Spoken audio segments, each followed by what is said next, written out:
Hi everyone, स्वागत है आप सभी का टीचिंग गोल्स के इस लर्निंग प्लेटफॉर्म पर। उम्मीद करती हूँ आप सभी लोग बहुत अच्छे होंगे।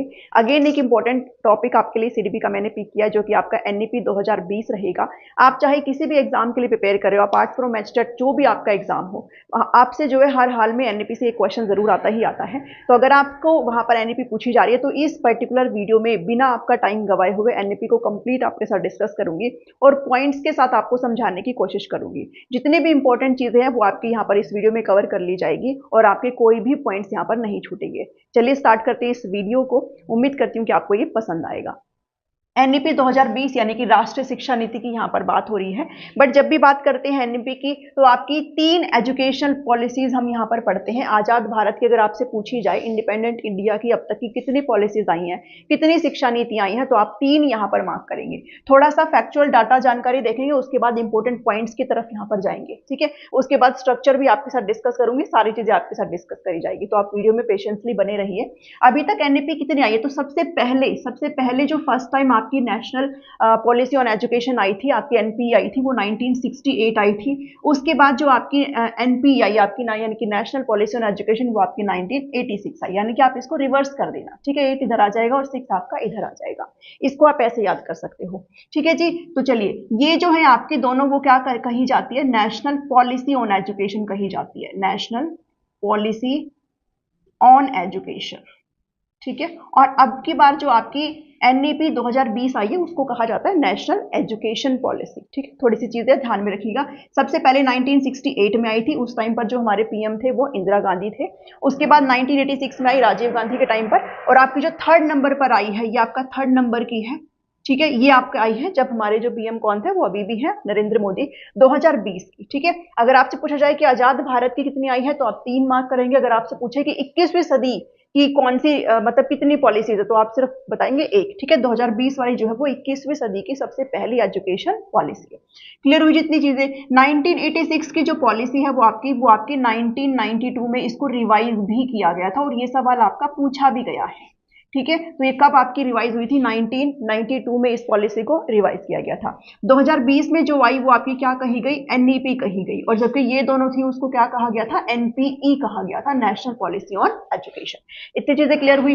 एनईपी इसने रिप्लेस किया है, ये जो 2020 वाली पॉलिसी है इसने रिप्लेस किया है किसको, 1986 वाली पॉलिसी को। और आप ये कह सकते हो कि 34 वर्षों के बाद कोई हमें नई शिक्षा नीति देखने को मिली है। ठीक है, 34 ईयर ओल्ड के बाद रिप्लेस किया गया है 9 एजुकेशन पॉलिसी को। इतनी चीजें आपकी आई होप यहाँ पर क्लियर हुई होगी। उसके बाद जो सवाल पूछा जाता है वो ये पूछा जाता है, भाई अगर पॉलिसी बनी है तो कोई कमेटी भी तो गठित हुई होगी और इस कमेटी के बारे में क्वेश्चन आते हैं। इवन आपका केवीएस में भी पूछा गया है, एचएसएससी टीजीटी का एग्जाम हो उसमें भी एक क्वेश्चन पूछा गया है यहाँ से। ठीक है, तो ध्यान में रखिएगा कि कमेटी की जब भी बात आती है, कौन सी समिति की बात आती है, तो एक चीज ध्यान में रखिएगा कि ये जो कमेटी है वो गठित कब हुई थी, कॉन्स्टिट्यूट कब हुई थी। तो पहले तो इस कमेटी का नाम आपको पता रहना चाहिए। ठीक है, कमेटी का नेम आपको पता रहना चाहिए।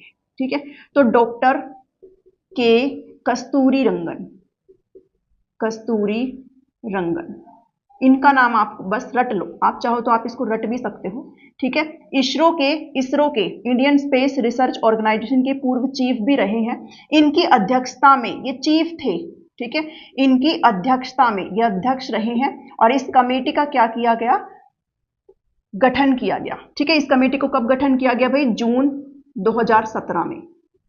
जून 2017 में इस समिति का गठन किया गया। इस समिति ने अपनी जो सब रिपोर्ट है, जो फाइनल जो रिपोर्ट है वो कब सबमिट करी है, तो आप याद रखेंगे 31 मई 2019 को इसने अपनी जो फाइनल रिपोर्ट है एनईपी 2020 को लेकर के उसको सबमिट किया। उसके बाद यूनियन कैबिनेट ने इसको अप्रूव कर लिया। किसको अप्रूव कर लिया, 2020 वाली एनईपी को अप्रूव कर लिया गया। कब अप्रूव किया गया जी, इसको ध्यान में रखेंगे यहाँ पर 29 जुलाई 2020। ये डेट आप प्लीज थोड़ा सा ध्यान में रख लीजिएगा, जरूर है, इंपॉर्टेंट है। ठीक है, अध्यक्ष आपसे पूछा जाता है कब इसने अपनी फाइनल रिपोर्ट सबमिट करी है, 31 मई 2019 को। कब इसे अप्रूव कर लिया गया, कब हमारे लिए इसको लागू कर दिया गया, 29 जुलाई 2020 को। ये फैक्चुअल चीजें हैं, डाटाबेस चीजें हैं, आपको पता रहनी चाहिए है। इतनी चीजें यहाँ पर आई थिंक आपको क्लियर हुई होगी। ठीक है, अब बात करते हैं इंपॉर्टेंट पॉइंट्स की, क्योंकि मैंने आपको कहा है कि वैसे तो एनईपी अगर आप पढ़ेंगे अगर डॉक्यूमेंट्स में तो बहुत लंबी आपको देखने को मिलेगी। उसका मेन जो जो उसके अंदर क्या है निचोड़, वो आपको मैं पॉइंट की फॉर्म में यहाँ पर लिख रही हूँ। और ये वो शब्द है, ये वो पॉइंट्स है जो आपको आपका ऑप्शन चूज करने में बहुत हेल्प करेंगे, ठीक है। क्योंकि हमेशा मैं आपको कैसे कराती हूँ कि आपको एलिमिनेशन भी आना चाहिए है। आप उन शब्दों को पकड़े जिससे आपको ऑप्शन के सही होने के जो चांसेस है क्वेश्चन के वो ज्यादातर हो जाए, ठीक है। चलिए स्टार्ट करते हैं। सबसे पहला, हमारी एनईपी जो है वो किस पर बेस्ड है, क्या क्या बात करती है वो? भाई शिक्षा नीति बनी है तो ऑब्वियसली बात है शिक्षा के लिए ही बनी है, ठीक है। तो यूनिवर्सलाइजेशन ऑफ एजुकेशन क्या बात करती है एनईपी, नेशनल एजुकेशन पॉलिसी? ये कहते हैं शिक्षा के सार्वभौमिकरण की बात करती है, शिक्षा के सार्वभौमिकरण की बात करती है। यानी कि ये कहती है कि अब जो है कोई भी बच्चा शिक्षा से वंचित नहीं रहेगा। शिक्षा हर बच्चे का मूलभूत अधिकार है और यह अधिकार उस बच्चे को मिलना चाहिए है। इसलिए कहती है कि यूनिवर्सलाइजेशन ऑफ एजुकेशन, हर बच्चे को शिक्षा का अधिकार दिया जाएगा। करीबन जो 2 करोड़ बच्चे हैं उनको एजुकेशन की मेन स्ट्रीम में लाने का ये प्रयास करती है एनईपी 2020, ठीक है। तो बहुत ही इंपॉर्टेंट और बहुत ही अच्छा शब्द है ये यूनिवर्सलाइजेशन ऑफ एजुकेशन, इन शब्दों को जरूर कैच करिएगा। उसके बाद आती है बात, एक आपको जीईआर देखने को मिलता है, ग्रोस एनरोलमेंट रेशो, हिंदी में सकल नामांकन अनुपात। ये आपको 2 उसमें देखने को मिलेगा। एक आपको देखने को मिलता है स्कूल एजुकेशन में, स्कूल एजुकेशन में, ठीक है, यानी कि स्कूली शिक्षा में, और एक आपको देखने को मिलता है हायर एजुकेशन में, ठीक है, हायर एजुकेशन में। तो ध्यान में रखिएगा, स्कूल एजुकेशन में जब भी बात करी जाए तो 100% का टारगेट रखा गया है, 100% जीईआर का टारगेट रखा गया है। किस साल तक के लिए? 2030 तक का टारगेट यहां पर रखा गया है। मोस्ट इंपोर्टेंट चीजें है, क्या कहता है कि भाई बच्चों का जो एनरोलमेंट रेशियो है वो 100% हम सुनिश्चित करेंगे। टारगेट क्या रखा गया है? 2030। और अगर उच्च शिक्षा की बात करी जाए, हायर एजुकेशन की बात करी जाए, ठीक है, हायर एजुकेशन स्कूल के बाद ही तो होगी भाई। स्कूल जो है वो आपका प्री प्राइमरी से और सेकेंडरी तक का रहेगा, क्योंकि स्कूली शिक्षा आपकी यही रहती है, ठीक है। तो स्कूली शिक्षा की बात करी जाए तो 100% टारगेट रहेगा, और कब तक का अचीव करना है? 2030 तक का। अगर हायर एजुकेशन की बात करी जाए तो इसको आधा कर लो, 50% का टारगेट रखा गया है 2035 तक का, ठीक है। ये टारगेट यहां पर रखे गए हैं, प्लीज इस चीज को अपने दिमाग में अच्छे से बिठा लेना। स्कूल की बात करी जाए तो ऐसे ध्यान में रख लेना, ऐसे मतलब याद कर लो कि स्कूल में बहुत जरूरी है, तो 100% और 2030। उसके बाद इनको आधा आधा कर लो भाई, 30 का 35 हो जाएगा, 100 का 50 हो जाएगा, ऐसे मतलब याद कर लो इस चीज को, ठीक है। तो ये पॉइंट आपको यहां पर क्लियर हुआ, याद कर लीजिए इस पॉइंट को। नेक्स्ट बात करते हैं ये कि जो एनईपी क्या कहते हैं, वो कहते हैं कि मदर टंग की बात करती है, जो आपकी मातृभाषा है उसकी बात करती है, ठीक है, जो आपकी क्षेत्रीय भाषा है उसकी बात करती है, आपके रीजनल लैंग्वेज की बात करती है। ये कहते हैं कि बच्चे को 5वीं कक्षा तक, 5th क्लास तक बच्चे को किसमें पढ़ाना है? आपने मदर टंग, ठीक है। 5वीं कक्षा तक, 5th क्लास तक आपने बच्चे को उसकी मदर टंग में पढ़ाना है। जिस भी पर्टिकुलर लैंग्वेज वो बच्चा जानता, जो भी उसकी मातृभाषा, उसके अंदर पढ़ाइए।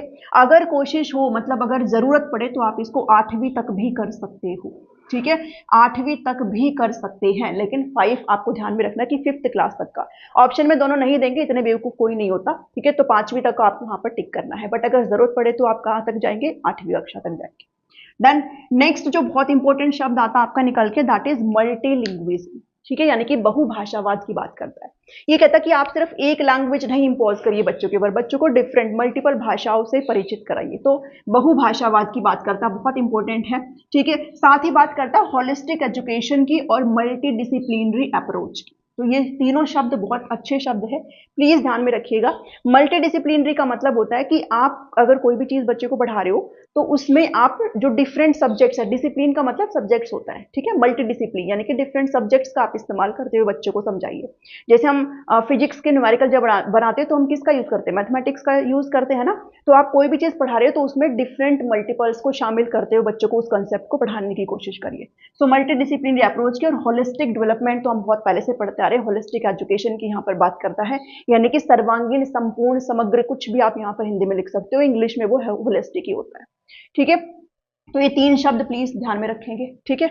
उसके बाद बात करते हैं कंसेप्चुअल अंडरस्टैंडिंग की, वैचारिक समझ की बात करता है। ये कहता है रोट लर्निंग को बढ़ावा नहीं देता, ठीक है। किसको बढ़ावा नहीं देता है? रोट लर्निंग को बढ़ावा नहीं देता, बल्कि कहता है कि बच्चे को कंसेप्ट अच्छे से समझ में आना चाहिए, एनईपी इसके बारे में फोकस करती है।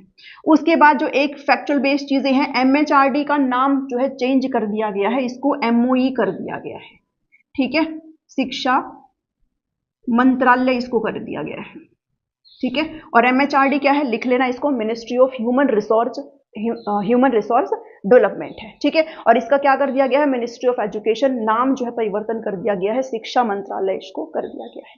ये हुआ है एनईपी 2020 में, चेंजमेंट हुआ है। उसके बाद एनईपी बात करती है कि अब शिक्षा के ऊपर जो आपका जीडीपी है उसका कितना % खर्च किया जाएगा, 6% अब खर्च किया जाएगा, ठीक है। अगेन फैक्चुअल चीजें हैं, ध्यान में रखेंगे। कहता है कि मिनिमम एजुकेशन क्वालिफिकेशन अब टीचर्स के लिए कितनी कर दी गई है, और ये टारगेट 2030 तक का सेट किया गया है। 2030 तक का जो है इस टारगेट को सेट करके चला गया है कि 2030 तक अगर आपको टीचर बनना है तो आपका मिनिमम एजुकेशन क्वालिफिकेशन क्या होनी चाहिए है, 4 साल का इंटीग्रेटेड बीएड प्रोग्राम, जिसका जो एनरोलमेंट है, जो क्लासेस है वो इस सेशन से आपकी स्टार्ट भी हो चुकी है, ठीक है। तो 4 साल का, अब मतलब अब जो आगे जो चीजें होंगी ना वो आपके इसी तरीके से होगी, बट इसका मतलब ये नहीं कि जो करके चले गए उनका सब खराब हो जाएगा, ठीक है। वो डिपेंड करता है भाई, ये भी तो देखा जाएगा ना कब से स्टार्ट हुआ है, ठीक है। तो 4 ईयर इंटीग्रेटेड बीएड कोर्स आपका भी यहाँ पर कंपल्सरी कर दिया गया, मतलब 4 साल का, जिसमें आपका ग्रेजुएशन और बीएड दोनों आ जाती है, वो आपका यहाँ पर कंपल्सरी कर दिया गया है। और ये टारगेट कब तक का किया गया है, 2030 तक का किया गया है। उसके बाद एनईपी में करिकुलम के अंदर यानी कि पाठ्यक्रम के अंदर कटौती की बात भी करी गई है, जो कि आपको हाल फिलहाल में देखने को भी मिला होगा। जो एनसीईआरटी वगैरह उसमें से कुछ पाठों को हटाया गया, कुछ लेसन्स को, कुछ चैप्टर्स को हटाया गया है, ठीक है। तो रिडक्शन करिकुलम में देखने को मिलता है। बहुत ही इंपॉर्टेंट लाइन है, 360 डिग्री होलिस्टिक प्रोग्रेस कार्ड की बात करता है, यानी कि 360 डिग्री समग्र प्रगति कार्ड की बात करता है। यानी कि बच्चे का जो असेसमेंट आप करेंगे वो सिर्फ और सिर्फ उसके किताबी ज्ञान के बेस पर नहीं करेंगे, कंप्लीट तरीके से करेंगे, होलिस्टिक तरीके से करेंगे, ठीक है। यानी कि 360 की अगर बात करूं, 360 डिग्री की बात करूं, तो आप बच्चे का पीयर असेसमेंट भी चेक करेंगे, ठीक है। पीयर असेसमेंट यानी कि सहपाठी आंकलन भी आप इसका चेक करेंगे, ठीक है। बच्चे का सेल्फ असेसमेंट भी देखेंगे, बच्चे खुद को भी असेस कर रहे हैं, ओके। देन आ जाता है आपका टीचर असेसमेंट, भाई शिक्षक भी तो करेगा, टीचर असेसमेंट आपका आ जाता है, ठीक है। यानी कि शिक्षक आकलन कंप्लीट हुई जी। इतनी सारी चीजें आपको ध्यान में रखनी है, यानी कि समग्र तरीके से बच्चे का असेसमेंट किया जाएगा, उसको हर फील्ड में चेक किया जाएगा, सिर्फ और सिर्फ किताब के पन्नों में कितना लिख के आया है, पेपर में कितने लिख के आया है, उसके बेस पर असेसमेंट नहीं किया जाएगा। देन जो बात आती है वो है वोकेशनल एजुकेशन लागू किया गया है एनईपी के अंदर, ठीक है। और ये यानी कि व्यवसायिक शिक्षा, और किस क्लास से, 6th क्लास से स्टार्ट हो रही है, ठीक है। 6वीं कक्षा से जो है बच्चे को कोई भी एक विषय ऐसा पढ़ाया जाएगा जो उसको स्किल प्रोवाइड करेगा, मतलब कौशल से रिलेटेड उसको एक सब्जेक्ट प्रोवाइड किया जाएगा जो उसको फ्यूचर में हेल्प करेगा, ठीक है। और ये कब से स्टार्ट हो रहा है, मतलब किस कक्षा से स्टार्ट कर दिया जाएगा, वो 6ठी कक्षा से स्टार्ट कर दिया जाएगा, ठीक है। सो अब इतनी ये चीजें हमने कर ली, अब हमारे कुछ पिलर्स रह जाते हैं एनईपी के अंदर, हम कुछ पिलर्स की बात करते हैं। और उसके बाद परख रह गया हमारा, परख की फुल फॉर्म आपको पता रहनी चाहिए, असेसमेंट बॉडी सेंटर जो है। और उसके बाद हम यहाँ पर स्ट्रक्चर डिस्कस करेंगे, जो कि पहले था हमारा 10+2 का स्ट्रक्चर, और अब जो आपका स्ट्रक्चर है वो कौन सा हो गया, 5+3+3+4 का। चलिए उसको भी देख लेते हैं। नेशनल एजुकेशन पॉलिसी 2020 में जो इंपॉर्टेंट पॉइंट्स आपके बच गए हैं वो है 5 पिलर्स, जो आधारभूत स्तंभ है जिसके ऊपर आपकी पूरी एनईपी टिकी हुई है। 5 पिलर्स की हम यहाँ पर बात करते हैं, और ये आपसे एग्जाम में पूछा भी गया है और पूछा आपसे जाएगा भी। तो 5 पिलर्स अगर आपसे पूछे, या फिर आधारभूत स्तंभ जिसके ऊपर आपकी टिकी हुई है शिक्षा नीति, वो आपकी क्या है, 5 ध्यान में रखने हैं। सबसे पहला आपका आएगा access, equity, quality, affordability and accountability. Hindi में भी आप देख लीजिएगा, एक्सेस मतलब पहुंच, यानी कि शिक्षा की पहुंच हो हर जगह हर बच्चे तक। इक्विटी मतलब समानता के साथ सभी बच्चों को अधिकार हो, सभी बच्चे तक शिक्षा जो है समानता के साथ पहुंच सके। क्वालिटी मतलब उसमें गुणवत्ता हो। अफोर्डेबिलिटी मतलब ऐसी शिक्षा हो कि बच्चा जो है, बच्चे के अंदर सामर्थ्य हो भाई वो ग्रहण कर सके, ठीक है। और अकाउंटेबिलिटी मतलब जो भी इस चीज के लिए रिस्पॉन्सिबल है भाई वो अपनी अपनी जिम्मेदारियां यहाँ पर समझे। सो ये क्या है आपका अकाउंटेबिलिटी है। तो ये 5 आपको पिलर्स है, वो प्लीज ध्यान में रखिएगा इस चीज को, बहुत ही इंपॉर्टेंट चीजें हैं, ठीक है, बहुत ही इंपॉर्टेंट चीजें हैं। नेक्स्ट बात करते हैं कि एक ना नेशनल असेसमेंट सेंटर यहाँ पर एनईपी के अंदर डिस्कस किया गया है, राष्ट्रीय मूल्यांकन केंद्र, और इसका नाम क्या रखा गया, परख इसका नाम रखा गया है, PARAKH। इसकी फुल फॉर्म आपको जरूर ध्यान में रखनी है। आज रात को लाइव 9 बजे मैं आपके साथ MCQ डिस्कस करूंगी एनईपी को लेकर के, सारी चीजें आपको उसमें देखने को मिलेगी, रिवीजन भी हम कर लेंगे, ठीक है। बट इन चीजों को आपने ध्यान में रखना है। क्या नाम दिया गया इसको, नेशनल असेसमेंट सेंटर को परख नाम दिया गया है।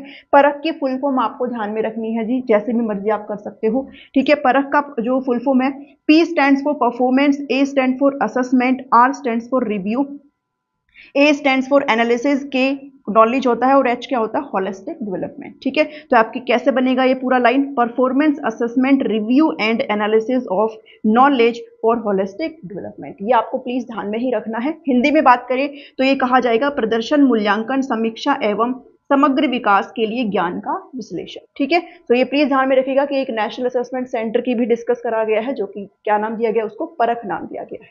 अब बात करते हैं बहुत ही इंपॉर्टेंट चीज के बारे में, ठीक है, जो कि मेन आपका है ही एनईपी के अंदर, क्योंकि पहले जो आपकी जो आपका स्ट्रक्चर था, एजुकेशन स्ट्रक्चर था, भाई शिक्षा का ढांचा पहले कैसा था, 10+2 का था। ठीक है, पहले क्या था, 10+2 का था, और अब जो स्ट्रक्चर कर दिया गया है वो 5+3+3+4 का कर दिया गया है। एचएसएससी टीजीटी में भी, जॉब वाली वैकेंसी में भी आपसे ये बेसिक सवाल पूछा गया है, और आपके केवीएस में भी ये सवाल पूछा गया है। तो आप छोटे छोटे चीजों को प्लीज ध्यान में रखिएगा। 5+3+3+4 का स्ट्रक्चर यहाँ पर कर दिया गया है। कैसे कर दिया गया है, इस चीज को अभी समझेंगे। ठीक है, तो यहाँ पर अगर आप देख पा रहे हो, यहाँ से लेकर के यहाँ तक, तो यहाँ पर जो बच्चे की कहीं ना कहीं जो पूरा साल है वो कितना है, 5 ईयर्स का है, 5 ईयर्स कंप्लीट का है। और ये कैसे आपका डिवाइड होगा, तो ध्यान में रखिएगा, पहले के टाइम पे क्या था कि जो क्लासेस है वो आपकी कैसे स्टार्ट होती थी, फर्स्ट क्लास से स्टार्ट होती थी। ठीक है, यहाँ से भाई फर्स्ट क्लास से स्टार्ट होती थी, पहली से 10वीं तक जो है बच्चा पढ़ता था, उसके बाद 11th और 12th तक जो है वो बच्चा पढ़ता था। ठीक है, अब वो ये नहीं था कि भाई इस उम्र का बच्चा इस क्लास में ही एडमिशन लेगा, इस उम्र का बच्चा इस क्लास में एडमिशन नहीं ले सकता है, तब ऐसा कुछ भी नहीं था। तब किसी की 12वीं 17 में हो रही है, किसी की 12वीं 16 में हो रही है, कुछ भी चलता था। लेकिन अभी जो आपकी चीजों को फिक्स कर दिया गया है। तो पहले क्या स्ट्रक्चर था, 10+2 का स्ट्रक्चर था, और जो आपका प्री प्राइमरी है, यानी कि जो अब आज के टाइम पे जिसको हम नर्सरी वगैरह बोलते हैं ना, एलकेजी यूकेजी, वो सब पहले नहीं था, ब्लैंक था। ठीक है, अब क्या कर दिया गया है, अब इसको तोड़ दिया गया, 5+3, ये 5 ईयर्स का, ये 3 का, ये 3 ईयर्स का, और ये आपका 4 ईयर का। तो कैसे किया गया है, सबसे पहले तो प्री स्कूल की बात करी गई है। प्री स्कूल मतलब फर्स्ट क्लास से पहले, और फर्स्ट क्लास से पहले अभी क्या चलता है आपका, भाई बच्चा प्ले स्कूल में जाता है, बाल वाटिका में जाता है। ठीक है, तो ये आंगनवाड़ी सेशन में जाता है, तो ये क्या है, इसको बहुत इंपॉर्टेंस यहाँ पर एनईपी में दी गई है। ठीक है, तो ये जो है कितने साल का रहेगा, ये आपका टोटल 3 साल का रहेगा। यानी कि अब जो है बच्चा 3 साल से जो है प्ले स्कूल में बैठना स्टार्ट कर देगा, 3, 4 और 5। ठीक है, यानी कि 3 से लेकर के, और जो बच्चा आपका जो 3 साल कंप्लीट वो कहाँ बिताएगा, वो आपका प्री स्कूल में बिताएगा। ठीक है, उसके बाद वो जब उसकी उम्र 6 साल हो जाएगी, तब वो फर्स्ट क्लास में एंटर करेगा।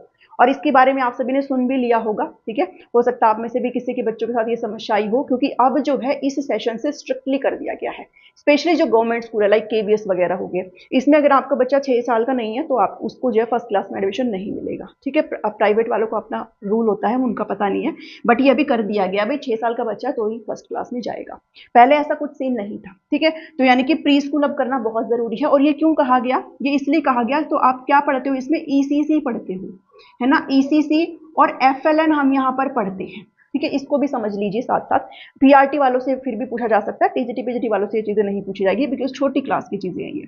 तो ईसीसी का फुल फॉर्म होता है early childhood care and education, यानी कि शुरुआती बचपन, देखभाल और शिक्षा। ठीक है, हिंदी में ऐसे है। और फाउंडेशन लिटरेसी एंड न्यूमरेसी इसको इंग्लिश में कहा जाता है, यानी कि आधारभूत साक्षरता और अंकन ज्ञान। ठीक है, ये आपका एफएलएन का फुल फॉर्म है। तो आपको स्क्रीन पर भी दिखाई दे रहा होगा, बाकी मैंने बोल भी दिया, इसको लिख लीजिएगा।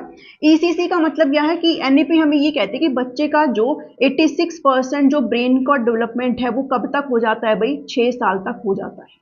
ठीक है, ये हमें कहा जाता है कि आप जो भाई पहले क्या था, अभी फर्स्ट क्लास में बच्चे को डाल रहे थे, लेकिन बच्चे का कंप्लीट ब्रेन डेवलपमेंट तो हो चुका है, फिर क्यों नहीं करवा रहे हो, क्यों नहीं पढ़ा रहे हो बच्चे को, ये कहते हैं एनईपी। ठीक है, एनईपी बात करती है कि बच्चे का 86% जो मस्तिष्क का विकास है वो ऑलरेडी हो चुका है 6 साल तक, 5-6 साल तक। तो ये जो शुरुआती साल है फर्स्ट क्लास में जाने से पहले, ये बहुत जरूरी है। इस टाइम पे बच्चे का खान पान बहुत जरूरी है, उसकी केयर करना बहुत जरूरी है, उसकी शिक्षा बहुत जरूरी है, ये बच्चे को बेस प्रोवाइड करेगी। तो इसको मेन फोकस किया गया, मेन इंपॉर्टेंस इसको दी गई है, और यही आपका क्या है, ईसीसी है। अब इसके अंदर जो टीचर्स पढ़ाएंगे ना, वो ईसीसी डिग्री वाले टीचर्स होंगे, क्वालिफाइड टीचर्स होंगे। ठीक है, इसकी वैकेंसी वगैरह भी आने लग गई है, इसके जो है कोर्सेज वगैरह भी अब चलते हैं। ईसीसी क्वालिफाइड जो टीचर्स होंगे ना, वही यहाँ पर पढ़ाएंगे, ऐसा एनईपी बोलती है। ठीक है, इतनी चीजें क्लियर हुई, यानी कि इन 5 साल को 2 पार्ट्स में डिवाइड कर दिया है। 3 साल यहाँ पर प्री स्कूल में बिताए बच्चे ने, अब बच्चा कौन सी क्लास में हो गया है, अब बच्चा हो गया फर्स्ट क्लास में। तो जो 6 से 8 साल का बच्चा है, 6 से 7 और 7 से 8, ये जो 2 साल के बच्चे हैं मतलब 2 ईयर, वो फर्स्ट और सेकंड करेगा। वो क्या करेगा, फर्स्ट और सेकंड। यानी कि अब की बार जो आयु है, जो एज है, वो निश्चित कर दी गई है। ये बच्चा 6 साल का हो जाएगा, वो फर्स्ट में बैठेगा, उसके बाद वो सेकंड क्लास में बैठेगा। ठीक है, फिर आ जाती है आपकी ये फाउंडेशनल स्टेज थी, जिसको मूलभूत कहते हैं। ठीक है, फंडामेंटल नहीं है, बहुत सारे बच्चे कंफ्यूज जाते हैं। ये फाउंडेशनल स्टेज है, मूलभूत। ठीक है, मूलभूत चरण है। देन आता है आपका प्रिपरेटरी स्टेज। ये आपका कौन सा है, 3rd से लेकर के 5th क्लास के बच्चे आ जाते हैं इसमें, जिनकी आयु 8 से लेकर के 11 साल की रहेगी। ठीक है, ये आपका क्या है, प्रिपरेटरी है। ओके जी। उसके बाद आता है मिडिल जो है, मतलब टीजीटी वाले आ जाते हैं इसमें। ये टीजीटी वाले 6 to 8 क्लास तक के बच्चे होंगे। उम्र क्या रहेगी, 11 to 14 रहेगी। यहाँ पर मिडिल क्लास मतलब मिडिल जो स्टेज है ना, उसकी बात करी गई, भाई मध्य है। ओके, और इसके अंदर जो है वोकेशनल जो एजुकेशन है बच्चे को प्रोवाइड करवाने का काम यहाँ पर किया गया है। भाई जो स्किल से रिलेटेड, ठीक है, उनको आगे भविष्य में काम आए, ऐसे स्किल से रिलेटेड एक सब्जेक्ट यहाँ पर उनको पढ़ने को मिलेगा। उसके बाद आती है आपका जो पीजीटी लेवल है, 9 to 12 लेवल। इसमें आपका जो एज रहेगा 14 to 18 रहेगा। इसको सेकेंडरी स्टेज यहाँ पर कहा गया है। एक चीज और एनईपी में क्या कर दी गई है कि आपका जो स्ट्रीम है, भाई स्ट्रीम होता था ना पहले, स्ट्रीम को जो है वो खत्म कर दिया गया है।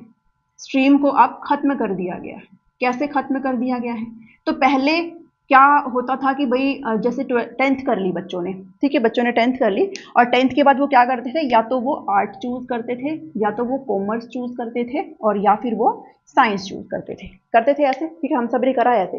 ठीक है, तो जो आर्ट पढ़ते थे वो ना कॉमर्स को टच कर सकते थे, ना वो साइंस पढ़ सकते थे। जिन्होंने कॉमर्स ले लिया, ना वो आर्ट को पढ़ सकते थे, ना वो साइंस को पढ़ सकते थे। जिन्होंने साइंस ले लिया, वो आर्ट और कॉमर्स को नहीं पढ़ सकते थे। ठीक है, तो अब क्या कर दिया, इन चीजों को खत्म कर दिया गया है। अब यहाँ पर इस स्टेज के अंदर बच्चों को ना कुछ सब्जेक्ट्स का एक कॉम्बिनेशन प्रोवाइड किया जाएगा। ठीक है, उसमें से बच्चे अपनी मर्जी से सब्जेक्ट चूज कर सकते हैं। यानी कि कहने का मतलब यह है कि अगर आप साइंस पढ़ रहे हो और अगर आपका इंटरेस्ट हिस्ट्री में है, तो आप हिस्ट्री का सब्जेक्ट पिक कर सकते हो। ठीक है, और ये आपको कब समझ में आएगा, जब मैं आपको एनसीएफ 2023 कराऊंगी ना, उसमें ये सारी चीजें आपको डिस्कस करी गई है। भाई किस तरीके से आपको सब्जेक्ट का कॉम्बिनेशन दिया जाएगा, उसमें से आपको पर्टिकुलर कुछ सब्जेक्ट को पिक करना है, पेपर देना है। ठीक है, ये कर दिया गया, अब स्ट्रीम को खत्म कर दिया गया है। देन ये चीजें यहाँ पर करी गई है। तो आई थिंक आपको एक चीजें क्लियर हुई होगी। एफएलएन की बात रह गई है, सॉरी, एफएलएन की बात रहेगी, फाउंडेशन लिटरेसी एंड न्यूमरेसी। ठीक है, एफएलएन का टारगेट रखा गया है 2030 तक का, और क्या टारगेट रखा गया है कि 3 साल मतलब तीसरी कक्षा तक, थर्ड क्लास तक बच्चे को जो है बेसिक लिखना, पढ़ना और कैलकुलेशन आ जानी चाहिए। ठीक है, बच्चे को बेसिक रीडिंग का ज्ञान हो जाना चाहिए, मतलब उसको पढ़ना आ जाए। ठीक है, लिखना आ जाना चाहिए है, बेसिक उसको लिखना आ जाए, और अर्थमेटिक स्किल यानी कि अंकों से खेलना सीख जाना चाहिए बच्चे को, जमा घटा। ठीक है, ये सब बच्चा सीख जाए। ये क्या टारगेट रखा गया एफएलएन के तहत 2030 तक, कक्षा 3 तक के बच्चे। ये प्लीज ध्यान में रखिएगा, कौन सी कक्षा तक के बच्चे पूछा जाता है, कक्षा 3 तक के बच्चे। ओके, कक्षा 3 तक बच्चे को बेसिक रीडिंग, राइटिंग और मैथमेटिक्स स्किल जो है वो बच्चे को आ जानी चाहिए है। ये एफएलएन बात करता है। आई होप आपको ये चीजें क्लियर हुई होगी। ठीक है, आप चाहो तो अगेन इसका स्क्रीनशॉट ले सकते हो, ताकि आपको रिवीजन में आसानी हो। इससे बाहर आपको कुछ नहीं पढ़ना है, सारी चीजें आपकी यहाँ से क्लियर हो जाएगी। आई होप आपको मेरे एफर्ट्स अच्छे लगे होंगे। अच्छे लगे हैं तो प्लीज सेशन को जरूर लाइक करिएगा, अपने सभी फ्रेंड्स को साथ जरूर शेयर करिए। यहाँ पर आपको फ्री में इतनी अच्छी क्लासेस अवेलेबल मैं करा रही हूँ। आज की सीडीपी की एक और इंपॉर्टेंट क्लास आपके लिए लेकर के आई हूँ, और ये जो टॉपिक है आपका बहुत इंपॉर्टेंट टॉपिक है। आप चाहे किसी भी एग्जाम में बैठ रहे हो, तो आपसे यहाँ से क्वेश्चन पूछा ही पूछा जाता है। और जो टॉपिक आपका रहेगा वो नेशनल करिकुलम फ्रेमवर्क 2005 रहेगा। वैसे तो एनसीएफ हम 2023 को भी पढ़ते हैं, बट पहले हम 5 को पढ़ेंगे, उसके बाद मैं आपके साथ 23 वाला भी डिस्कस करूंगी कि उसमें क्या चीज है, बिकॉज क्वेश्चन वहां से आने के आपके चांसेस बन जाते हैं। चलिए अभी स्टार्ट करते हैं। एनसीएफ 2005 राष्ट्रीय पाठ्यचर्या रूपरेखा, जो कि आपका सीटेट हो, रीट हो, यूपीटेट हो, एचटेट हो, कोई भी एग्जाम हो आपसे पूछा जाता है। ये जो प्लेलिस्ट में आपकी जनरेट कर रही है वो स्पेसिफिकली आपके एचटेट को लेकर के है, सारे लेवल को इंक्लूड करा गया है, पीआरटी, टीजीटी और पीजीटी। चलिए जी स्टार्ट करते हैं। एनसीएफ 2005 की जब भी बात करते हैं तो सबसे पहले आपको ये पता होना चाहिए कि भी एनसीएफ जो है वो होता क्या है, नेशनल करिकुलम फ्रेमवर्क क्या होता है।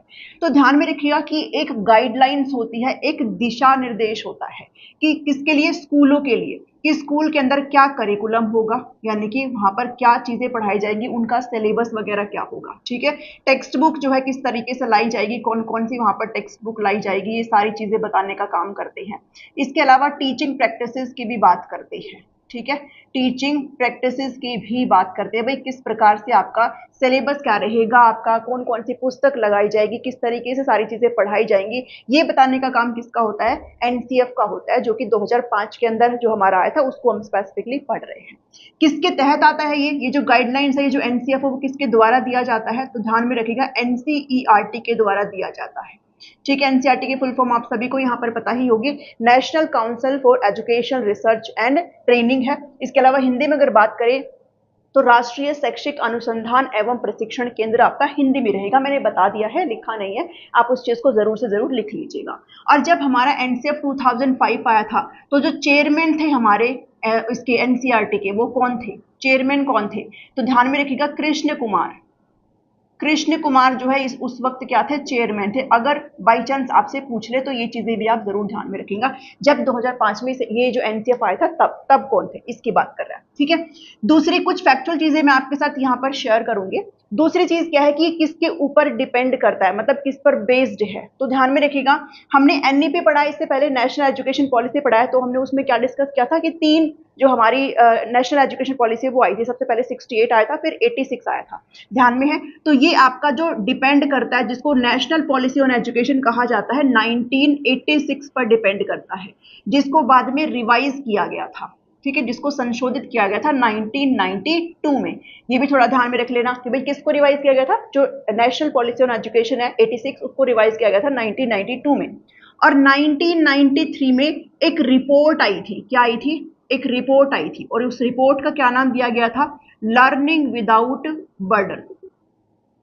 लर्निंग विदाउट, एक सेकेंड, विदाउट लिखना भूल गई, ठीक है, लर्निंग विदाउट बर्डन। आपने बहुत बार ये नाम सुना होगा कि शिक्षा बिना बोझ के, इस रिपोर्ट का नाम था। और यही जो रिपोर्ट है, इसी के बेस पर आपका एनसीएफ जो उसको लाया गया था। और फॉर्मूला भी आपका यही, अगर आपसे कोई पूछे एनसीएफ का फॉर्मूला क्या है, किसके ऊपर सारी चीजें आपकी टिकी हुई है, तो लर्निंग विदाउट बर्डन, किस तरीके से बच्चों के ऊपर जो बर्डन आ गया शिक्षा का, उसको कम किया जाए। ठीक है, तो रिपोर्ट का क्या नाम था, लर्निंग विदाउट बर्डन। 1993 में ये रिपोर्ट आपकी आई थी, इसके ऊपर आपका पूरा एनसीएफ 2005 है वो क्या करता है, डिपेंड करता है। इतनी चीजें आई थिंक आपको यहाँ पर क्लियर हुई होगी। ठीक है, अब उसके बाद हम बढ़ते हैं, स्पेस कम है इसलिए मैं मिटाती रहूंगी, साथ साथ रब करती रहूंगी, और आप चीजों को प्लीज लिखते रहिएगा। जिसने नोट्स लिए उनको ये सारी चीजें आपको ऑटोमेटिक दे दी जाएगी। ठीक है, अब बात करते हैं कि कितने एनसीएफ हमारे अभी तक जो है वो आ चुके हैं, कितने एनसीएफ आ चुके हैं, तो ध्यान में रखिएगा। सबसे पहले जो हमारे एनसीएफ आए थे, सबसे पहला जो हमारा आया था वो 1975 में आया था, उसके बाद आया 1988 में, फिर आया 2000 में, ठीक है, और उसके बाद चौथे नंबर का एनसीएफ है 2005, ये। ठीक है, फोर्थ नंबर का एनसीएफ है अभी तक का नेशनल करिकुलम फ्रेम। अगर आपसे पूछा जाए कितने नंबर का, तो आप बताएंगे फोर्थ नंबर का है। ओके जी, ध्यान में रखिएगा। और आपको ये भी ध्यान में रखना है कि जो 2005 वाला है ये टोटली न्यू एनसीएफ नहीं है, ये इसी को ही थोड़ा सा अपग्रेड करते हुए इस 2005 को लाया गया, जो 2000 वाला ना इसको अपग्रेड करते हुए लाया गया है। ठीक है, आप चलिए अब हम बात करते हैं, भाई एनसीएफ तो आ गया, लेकिन एनसीएफ के लाने के पीछे किनका जो है योगदान है, ये आपको पता रहना चाहिए है। ठीक है, अगर आपसे पूछे भाई कमेटी क्या थी, कौन उनके अध्यक्ष थे, ठीक है, तो वो आप ध्यान में रखिएगा।